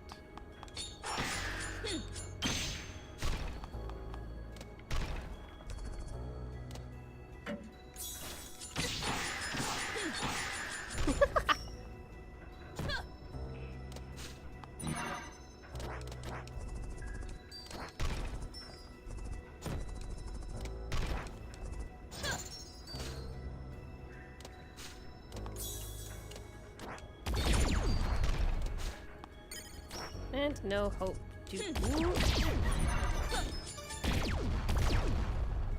no hope. No hope. No hope.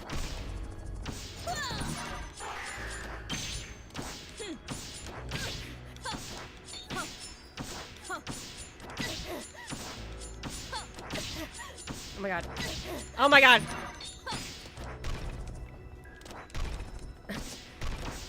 What defeats the Time Warden? One void debris or the shattering of space and time? Who knows? Open up.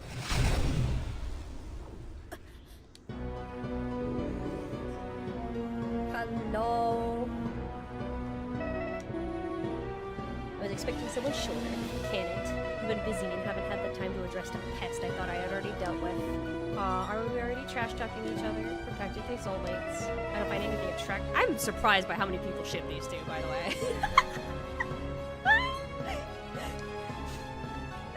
Your efforts are pointless, Uro. What do you plan to accomplish by collecting the gears? Even with the full power of your completed Chrono Gear, I defeated you soundly. You had to take off your limiters to even match that power. Look at you, all grown up. Thanks. With the power of the golden gears I've collected, I'll be more than a match for you. Is that why you're stealing them? To get back at me? My goal is beyond just defeating you. Taking the Chrono gear for myself would give me control over time. I can rewrite history, Warden. I'll be all-powerful. Are we going to fight or what? That is why you brought me here, isn't it? I'm on pest control. I was hoping I wouldn't have to deal with you so soon, but you're really starting to get on my nerves. 時間切れだ Your journey ends here, Warden of Time. Embrace the jaws of oblivion.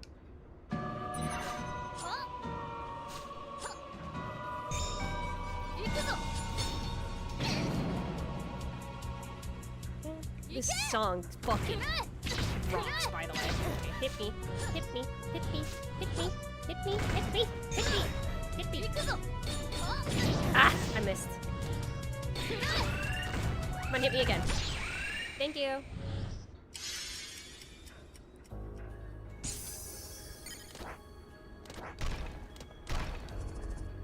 Here we go. She's already here. Something's wrong with the flow of time, more than usual. That fractured portal you came from, that pained look in your eyes. I destroyed you, didn't I? You tried, and yet here I am. Ready for more? God, that sound! This is so cool! 行くぞ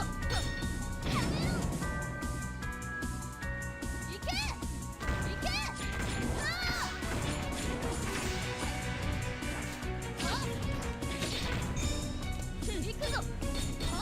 Ah! Had to be quicker.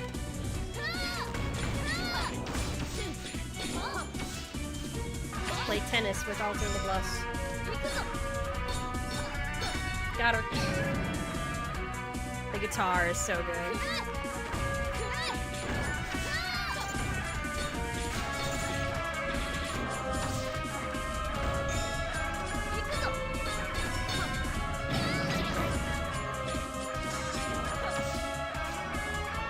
I just love this fight just for the guitar.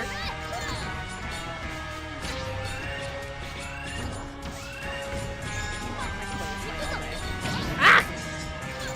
I parried it, but I still got health back. That's funny. Okay, there we go.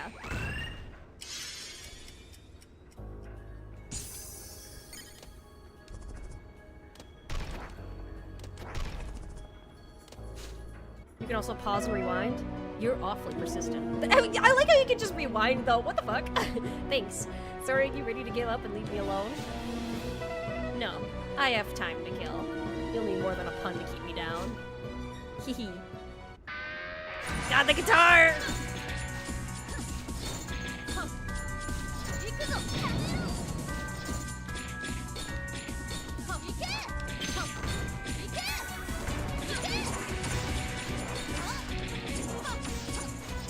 What the fuck in?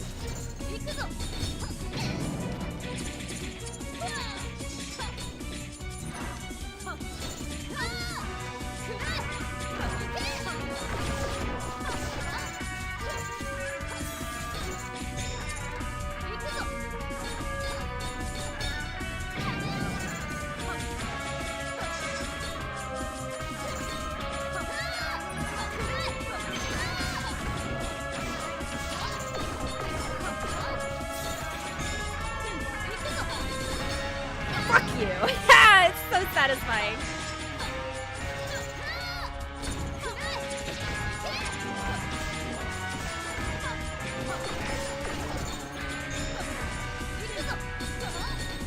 Damn it! Almost. Got her.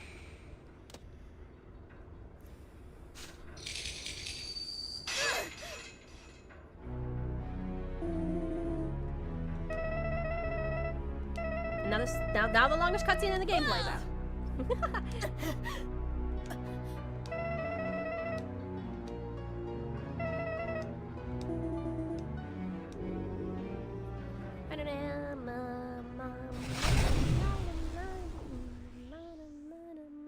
I could play this boss fight over and over and over again and never be not entertained. That's such a fun boss fight. It really is like one of my favorites. Just the guitar when it drops, just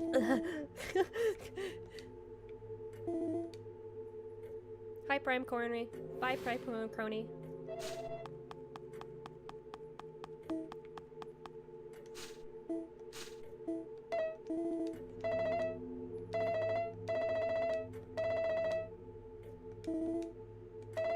I still love the intermission fight too. Yes! The magic ping pong giving me Zelda vibes. I love the ping pong so much. I think that is such a huge thing for these fights. And especially against Laplace, it feels rivalry. Like Spacey said it best. It feels like a rival. It feels like, yeah, I'm gonna beat you, but I'm not gonna use haste to beat the shit out of you like I've done every other boss. I want to parry this because it feels fucking satisfying when I beat the shit out of you with it. Okay, fun fact about this cutscene. Wait until we get there. Obviously, there's some unconsciousness going on here. Right. Wait for it.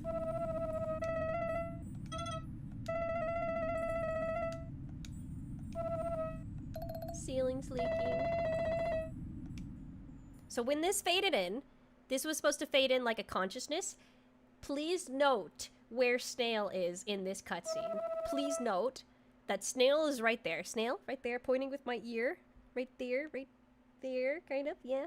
So, Snail didn't have a sitting animation like that. Snail was just sitting there. Snail also has bright fucking eyes.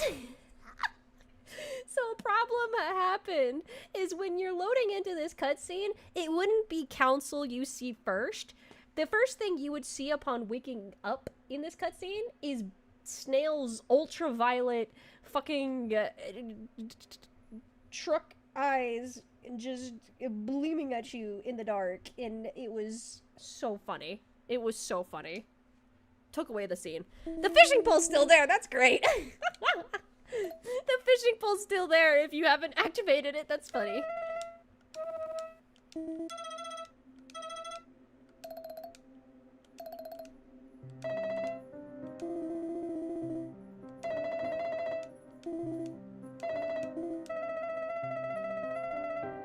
Cat demanding maximum attention checks out, exactly.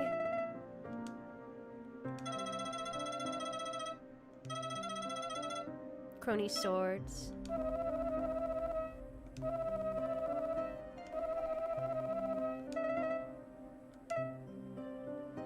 So are you gonna stay gloomy about something we don't blame you for, or are you our Warden of Time? Are you gonna be gloomy about something we don't blame you for? And actually, there's probably a lot you should blame her for. Of course I'm your Warden of Time. Who else would I be? Excellent. It's good to have you back, Crony. But asking that kills me? Good. It's intentional. I remembered where I left World of Slivs. Like, it's so funny how she words that. She just left it somewhere.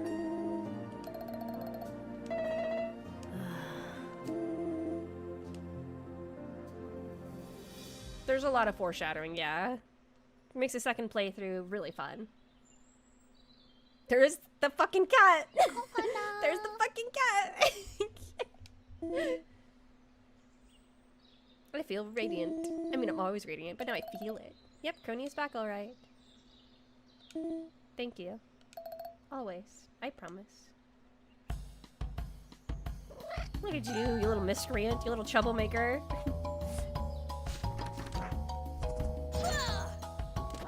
Hey, Nemu.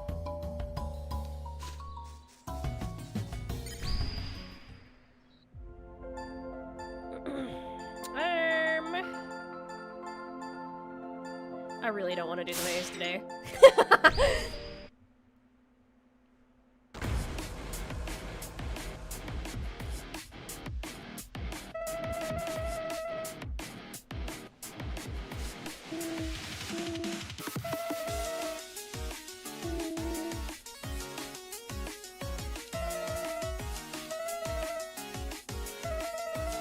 But I soul of plus. Yeah, imagine my surprise seeing a truck careening through the fun zone. Ooh, to see it being driven by none other than Purple and Evil herself. Driving a truck. Is it at least an evil-looking truck? Yeah, it's one of the food trucks. We don't have time for questions. She's getting away. I can control Time Horse. Let's go. Yeah, wait, Time Horse? That's it? That's what you named it? Let's go.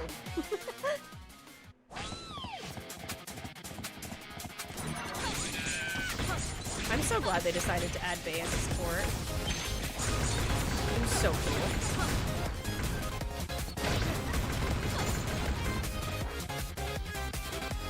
Goodbye, horse.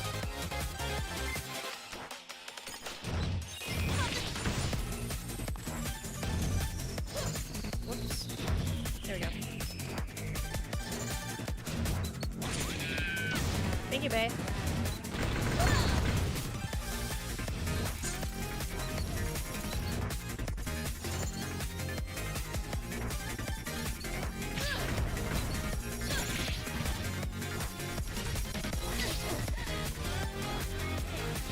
Gone. I mean, it kind of gets to you, like, through this, like, just what Chrono's feeling in those moments, you know? Like, when they're like, of course we don't blame you. Why would we blame you for this? And it's like, the feeling of knowing that she can never find out for herself if her own council blames her. She can pretend to be someone else, but she's not good at pretending to be someone she's not.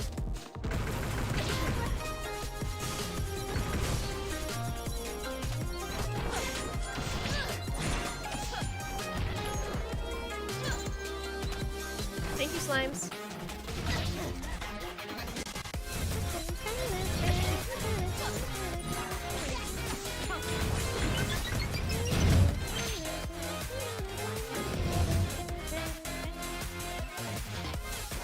God, babe, your music slapped so hard.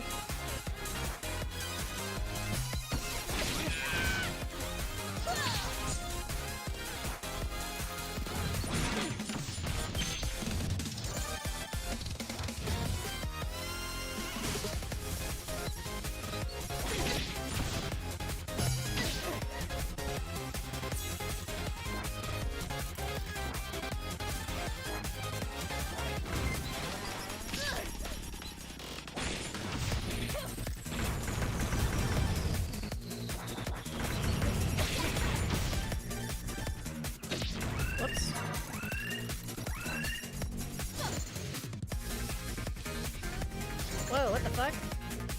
The analog was a little weird there for a second. Bye-bye! Died. Back to it.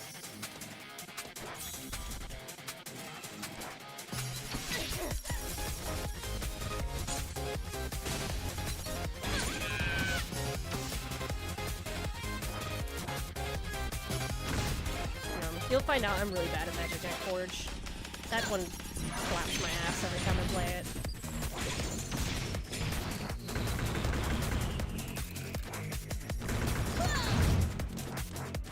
It's not Gloom. I love Gloom. Gloom's great. Magic Deck Forge, though. That gets my ass. That gets me.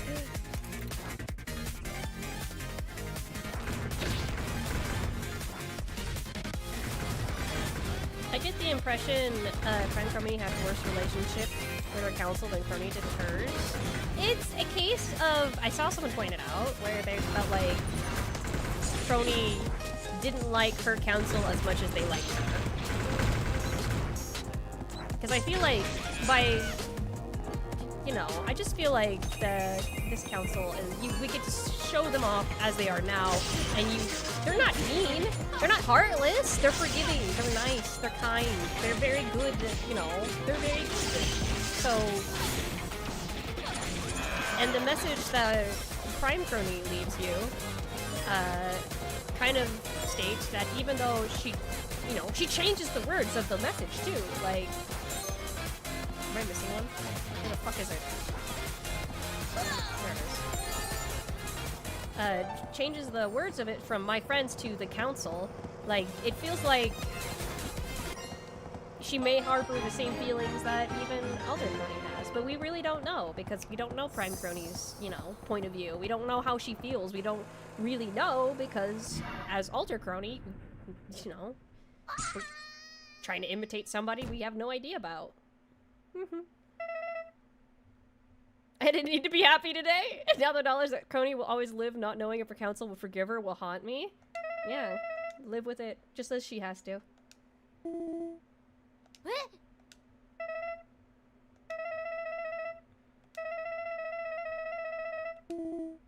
Your shackles. Wait, you're not her. You're not the right Laplace. Well, of course I am. No, you're the short one. Ha, you're short too. Besides, I am Laplace, the real one in fact. Here, I'll prove it. Ahem. 刮目せよ I love her voice line. This is the part where you're supposed to say, yes, my dark, you know? Yeah, no way I'm saying that. Whatever. I'll tolerate your disrespect for now. Besides, surely that brilliant display from me was surefire proof that I am the one and only Laplace Darkness. Or at least I was. Then that no-good cheap copy just had to show up and ruin everything. This Laplace mentioned breaking out of jail earlier, too. I think we gotta have a talk. Though, maybe not here. We are blocking traffic and all. You good with that, Crony? Hello? Proof the Crony? Yeah, sounds good. Great. I'll let you both do that while I continue my great escape, away from you, as far as possible. Oh, no you don't. You're coming with us, little missy. You've got some explaining to do. No way. I don't wanna. I heard Toa might be there. Awesome, sounds good. Let's go. When are we going? Are we going now? That fast, huh? Trip, why? You're still asking that after this time? What the hell? Right. Right? Right? Start from the beginning. Well, back when I first got my shackles, not that far back. How about when you first met this alternate Laplace? Oh, her. It was right after time and space went crazy. I got separated from the rest of LOX, and I wasn't panicking. I was perfectly calm the whole time. Right. And then...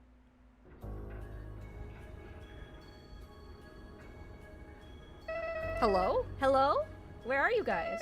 If I don't... if only I didn't have these stupid things, I'd be able to find them in no time. Yeah, I've tried that. Way too much if you ask me. Why do you look like me? Nice to finally meet me. Ha, I've almost forgotten how naive I was. It's kind of embarrassing. Naive? You take that back right now, you faker. How dare you use my visage? Except I'm no fake. You are Laplace Darkness, and so am I. You're really me? How the heck did you get so tall? You know those shackles of ours? That curse brought upon us by the gods themselves? Well, I finally broke free of them. And with them gone, I've begun to reclaim what was rightfully ours. I've begun to make our goals a reality. If you come with me, I can show you. I can rid you of your shackles. We can get revenge on the one who did this to us. You can? That's so cool, I'm in! But before we do that, I need to find the rest of Hollow X first. I'm afraid I can't let you do that. What? Why? For my plan to work, I can't let you see them. Or for more precisely, I can't let them see you. You're just going to have to trust me. Like hell, I need to know they're okay before I do anything. You better take me to them first, or else. I really didn't want to resort to this, but you leave me no choice. What the heck? Let me go right now. Sorry, me, but you need to sit this one out. Don't worry, I'll say hello to our friends for you. But they're not your friends, they're mine. Well, what they won't know won't hurt them, right? Wonder if Elder Bliss has had her realization by this point, and if she's trying to deny she preferred her past shackle self, like the true ending implies. Well, if you remember what was said about Alter World, her shackles were broken by the decay. It wasn't something she purposely chose, remember? This was something that was brought on by the decay. And so... I think... personally... she may have tried to stop the decay, but again, she's powerless. Everyone's pretty much powerless against it, again, except for the Chrono Gear. So, in the end, I think you're right. You're definitely right. Because if she was still shackled, that means the decay wouldn't be that bad. And there would still be time to save the timeline. That explains the robot I fought. It wasn't helping you, it was chasing you. Why were you escaping in a truck? I'm using it. I used it to save Hollow. I need to save Hollow X from her. She's using them. Only I'm allowed to do that. From what I've encountered, they're all right. Well, tell me where they are already. I demand it. Not so fast. We don't need two. Hi, Iris. We don't need two masterminds running around. Nothing you say can keep me here. I've got tickets to Toa-sama's concert. I'm fine here, actually. Now that that's out of the way.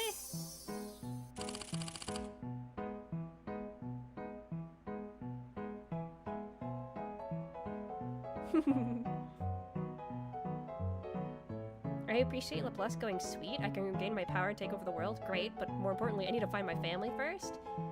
I mean, I feel like that kind of annoyed Alter Laplace too. Because it's like... Not that she's disobeying her, but it's just like... There is a bit of an annoyance with seeing someone have something that you know they may be taking for granted or something. Or just something like that. There's so much that could have been written about Prime Laplace and Alter Laplace that never would have made it because of just the sheer amount that you could have included from that interaction. Like, that was a massively toned down interaction, but it was still like, you could think of the possibilities of a I want to read something like that, actually. A conversation where imprisoned Prime Laplace talks to Alter Laplace, and Alter Laplace has to face, you know... herself. That's a cool idea. Excess, write it! Excess, you gotta write it! Please, somebody write it! It's so good! Hey, where the heck have you been, bae? Ah, crud. Can't catch a break around here. Oh, hey, Cranster. Hi, Amelia. I see you've been busy. I've been investigating all over World of Chaos. Is it crazy to say it's been lagging? I wouldn't be surprised. Any way we can fix it? Not that I found out. I've narrowed it down to a few problem areas to focus on. I can take care of those. Wow, look at you, little helpful hero. Did she finally wake up on the right side of the bed? Ain't she cute? I'm right here. You're all set up to go, hero. Just use the portal to go to the areas I marked. Did Chrono and Alter Laplace used to be friends? That's the kind of question I don't think I can answer. It's one of those ones where, we don't know enough about Alter World, and a lot of it is just better left to interpretation. She did know of she did know of her. She knew of Hollow X, when in this timeline Prime did not. So there is differences. Are the specific differences though? Not really we know of. We likely never will know of them. How's it going, child? You know what sucks the most about this? The great Toa-sama is having a concert today. The Rat of Chaos had it all to show me her tickets and then just leave me here. Toa-sama, I'm sorry for everything. You tried watching the stream? I am, right now. But the internet here is so shoddy. We can't just have you wandering around in public. Yeah, but I know. It's fine, I'll just force it to work. Hi, Typhoon. Do your best.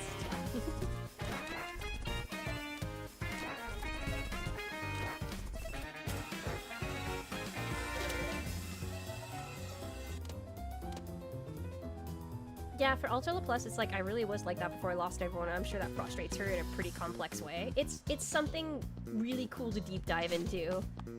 You know, like... I'm probably gonna be the only one that does it. I'm asking, like, someone write a fic about that. It's gonna be me. I'm gonna have to write it. I'm gonna have to write that shit, dude! Get back up, door. I'm gonna have to write it. Okay, I would keep going, but... fucking... I have... I mean, unless I take a break.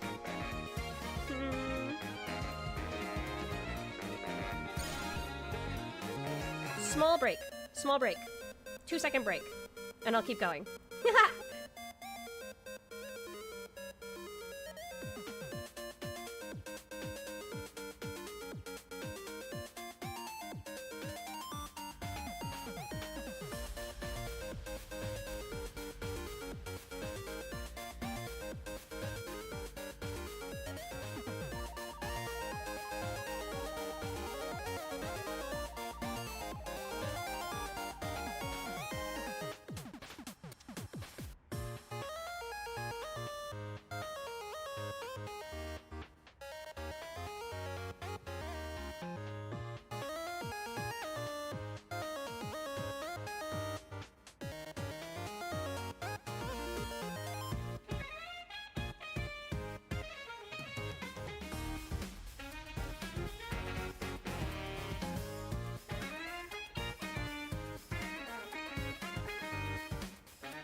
back. It wasn't that long, right? Hardly anything to remember, right?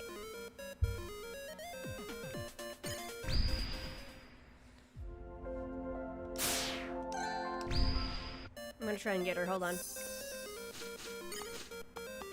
Are you here? Where are you? Cretin! You cretin! Come here! Come here, you little thing! Come here! Come here!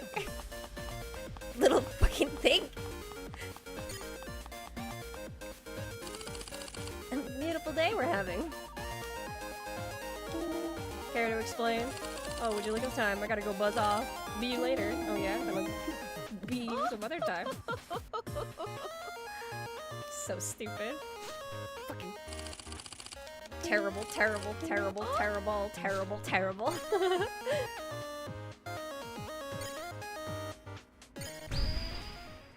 Be ame.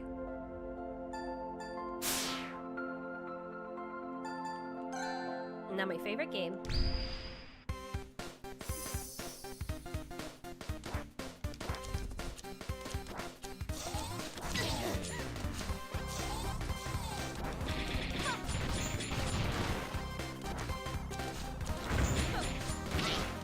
Oh my god.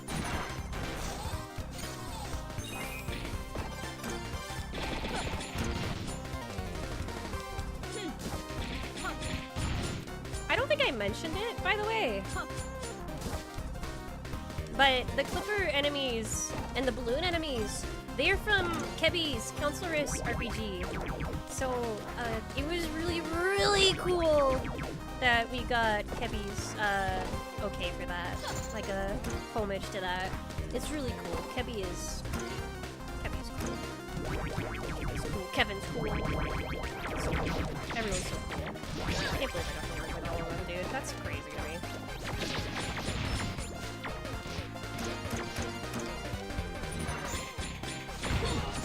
Is that why I'm missing a codex entry? No. Biyame is not a codex entry. I am coming back to the game just for that.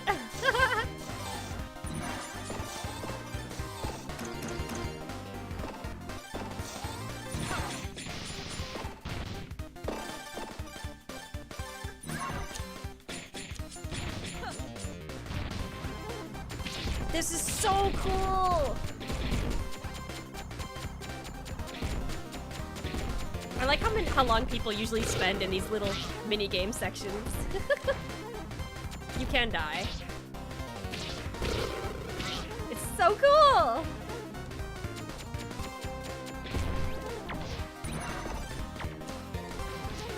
An RPG to play? You should play Counseloress RPG. It's very cute. Beautiful homage to Council.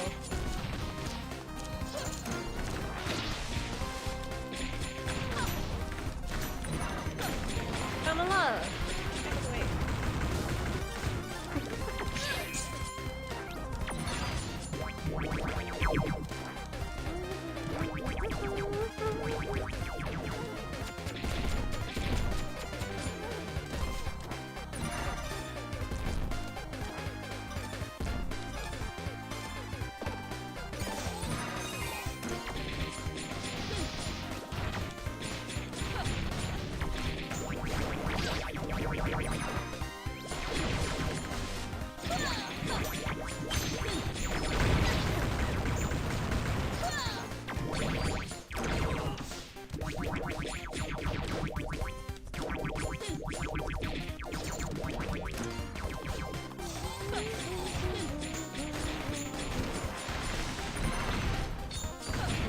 Wait. Delivering Hope. It's not story driven, but it's fun. There's a lot of Hollow Indie games you could probably play and have a good time.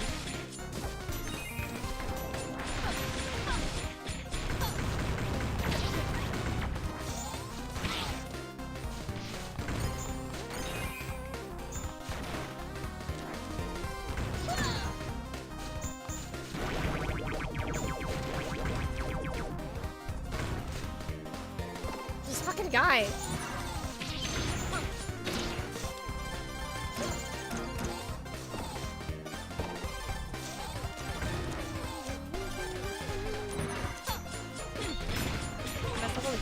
just for the shooter section, well, apart from Despair and the Iris boss. I'm like, excited and happy by how much people love that boss. I felt like it was too much.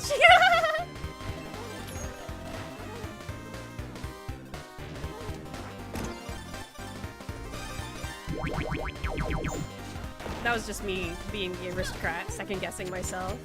That one was for you, aristocrats.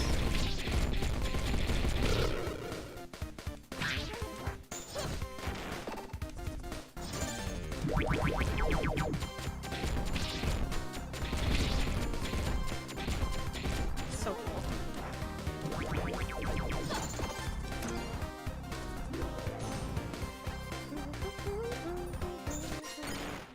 What the fuck? What the fuck? Oh, I see. I was like, what the hell is that?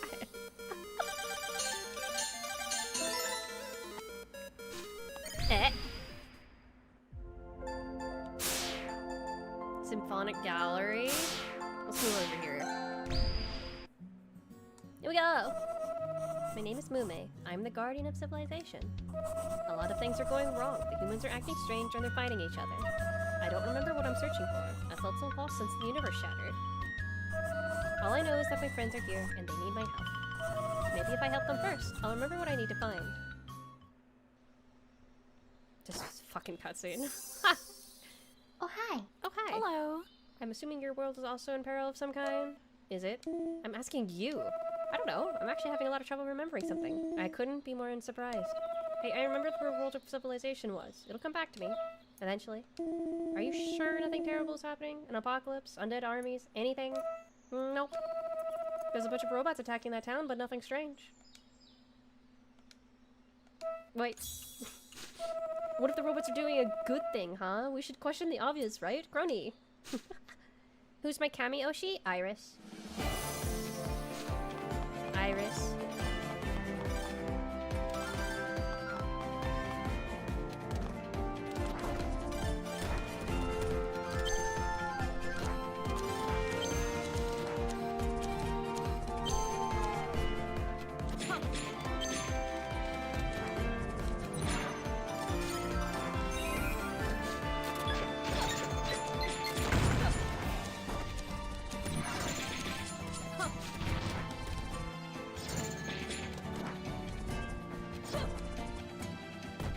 Oh my god. Struggle!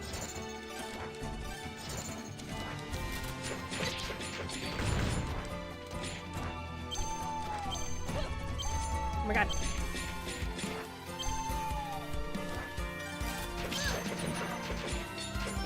Question, do you play any of the Ace Attorney games? I did a little bit. I played the first game, I think? And it was for a project, but I haven't played. I don't really play those games.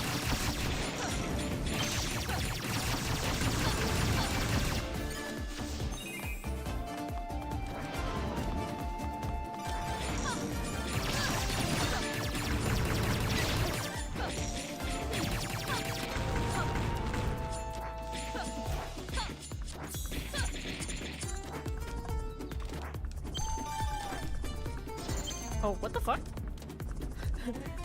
Hello?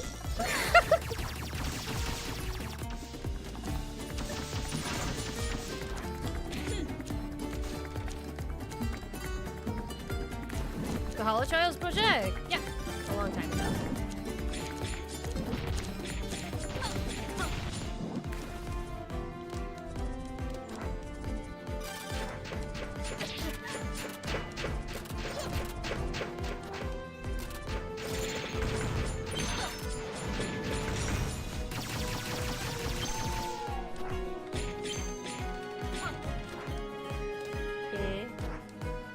That's right.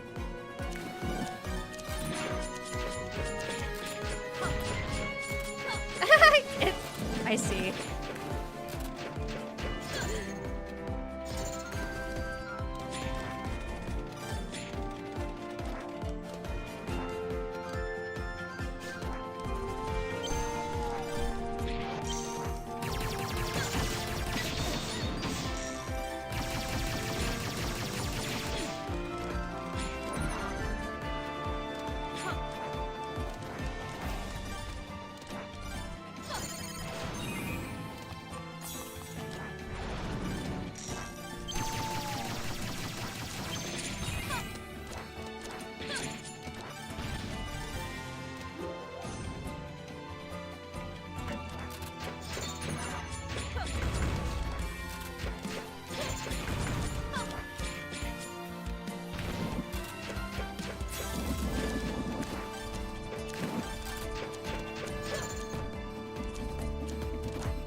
god, I played through this.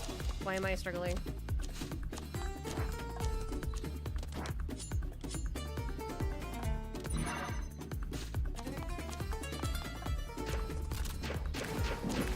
I'm stupid. I'm so stupid. This is so obvious of a puzzle and I'm stupid.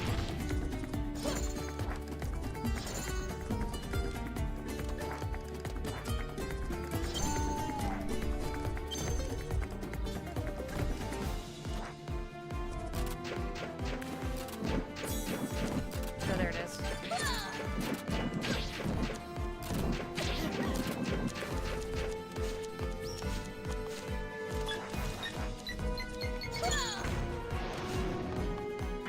Stay away from me now.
Here we go.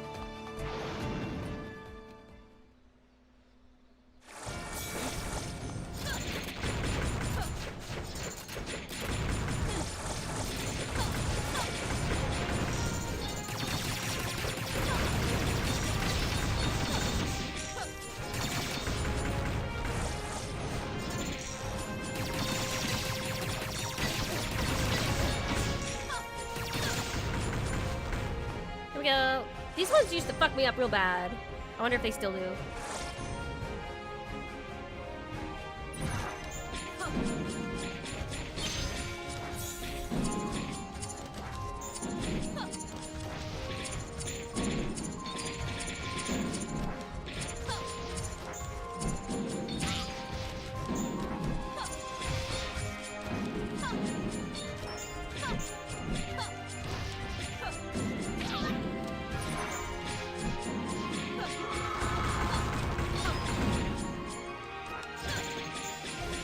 There we go.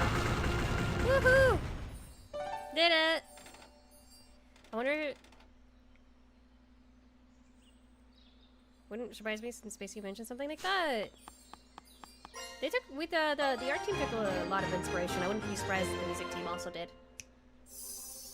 I don't know why it's called Paraiso. Paraiso? I don't know how to pronounce that. I don't know why it's called that.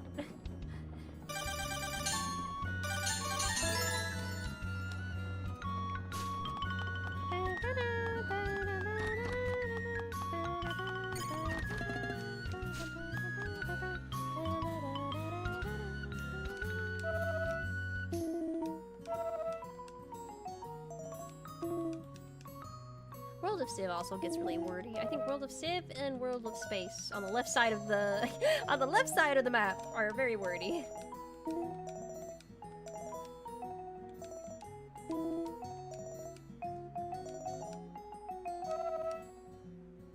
I tried going there once, and then I died. Hi, you look fine. I'm back with a vengeance, crony.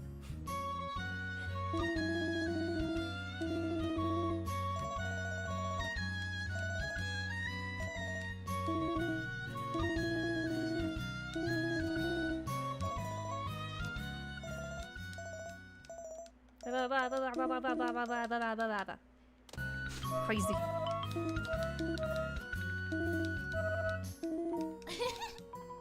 Here we go. This place sure is lively, even with an apocalyptic robot threat. Feels like I remember it. You remember this place? Only because I'm literally looking at myself. The statue looks nice. I see. Yours looks a little different, though. Huh? What makes you say that? I don't know. I just get this feeling when I look at it. They must not have captured you very well. I think they did an exemplary job. Doesn't she look handsome up there? Divine?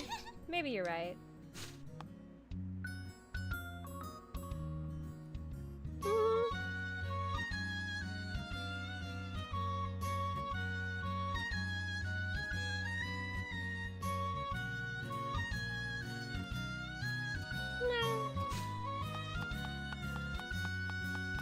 Means paradise in Spanish? Yeah. Hey, Granny, what's up? Hey, should I be worried you're here? What's that supposed to mean? I can't hang out? The Grim Reaper hanging out here with humans is a little alarming. The Grim Reaper is my mentor, don't worry. Besides, I'm not looking for anyone who's dead. At least I hope she's not dead. Who is it? It's Kobo. I've been trying to keep tabs on everyone, but she's completely off my radar. Oh, Kobo? She's doing fine. You've seen her? That's awesome. Where is she? She's in space. She's what? She's also has a gun. What? The crony, the Callie. What?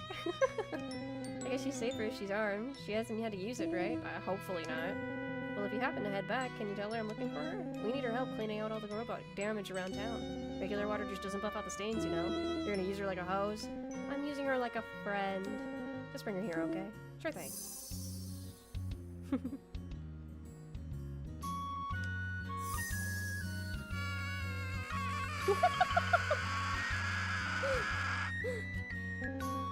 Count Kobo!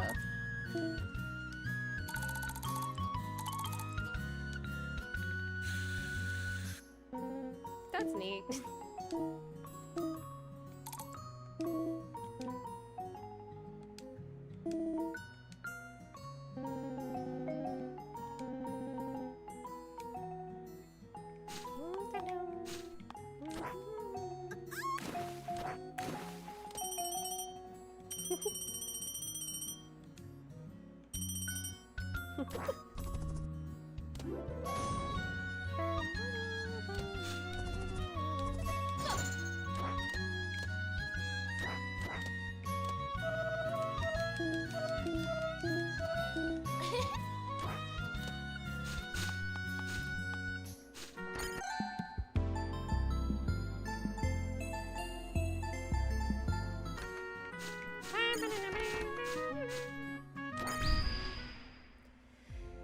Okay, we got pretty far. We're about at the 4-hour mark, which is like, what, fucking halfway through the game? So we'll do this again some other time. I had fun. But, yeah. Woo! Thank you for hanging out. Yeah. I'll see what my next week looks like. I should be a lot more free. Last week was just a little crazy for me because I had a lot of stuff I had to do, and I was very worn out, exhausted. But I'll be able to do more. If you haven't noticed, I posted Repudium. It's up. It's the Rogue AU I was talking about. It is up. The Rogue AU is up. So if you're interested in that, you can check that out. I have a draft I'm working on of the next Augury chapter. That should go up soon. So if you still care about Augury, that'll come up again. And I think maybe tomorrow, maybe Tuesday. I think Tuesday. I'm feeling Tuesday. But maybe tomorrow I'll do a writing stream. And then the next stream will be Chrono Gear. And then we'll get back to doing stupid shit again. Okay? Okay. Bye-bye. Bye-bye. Wow.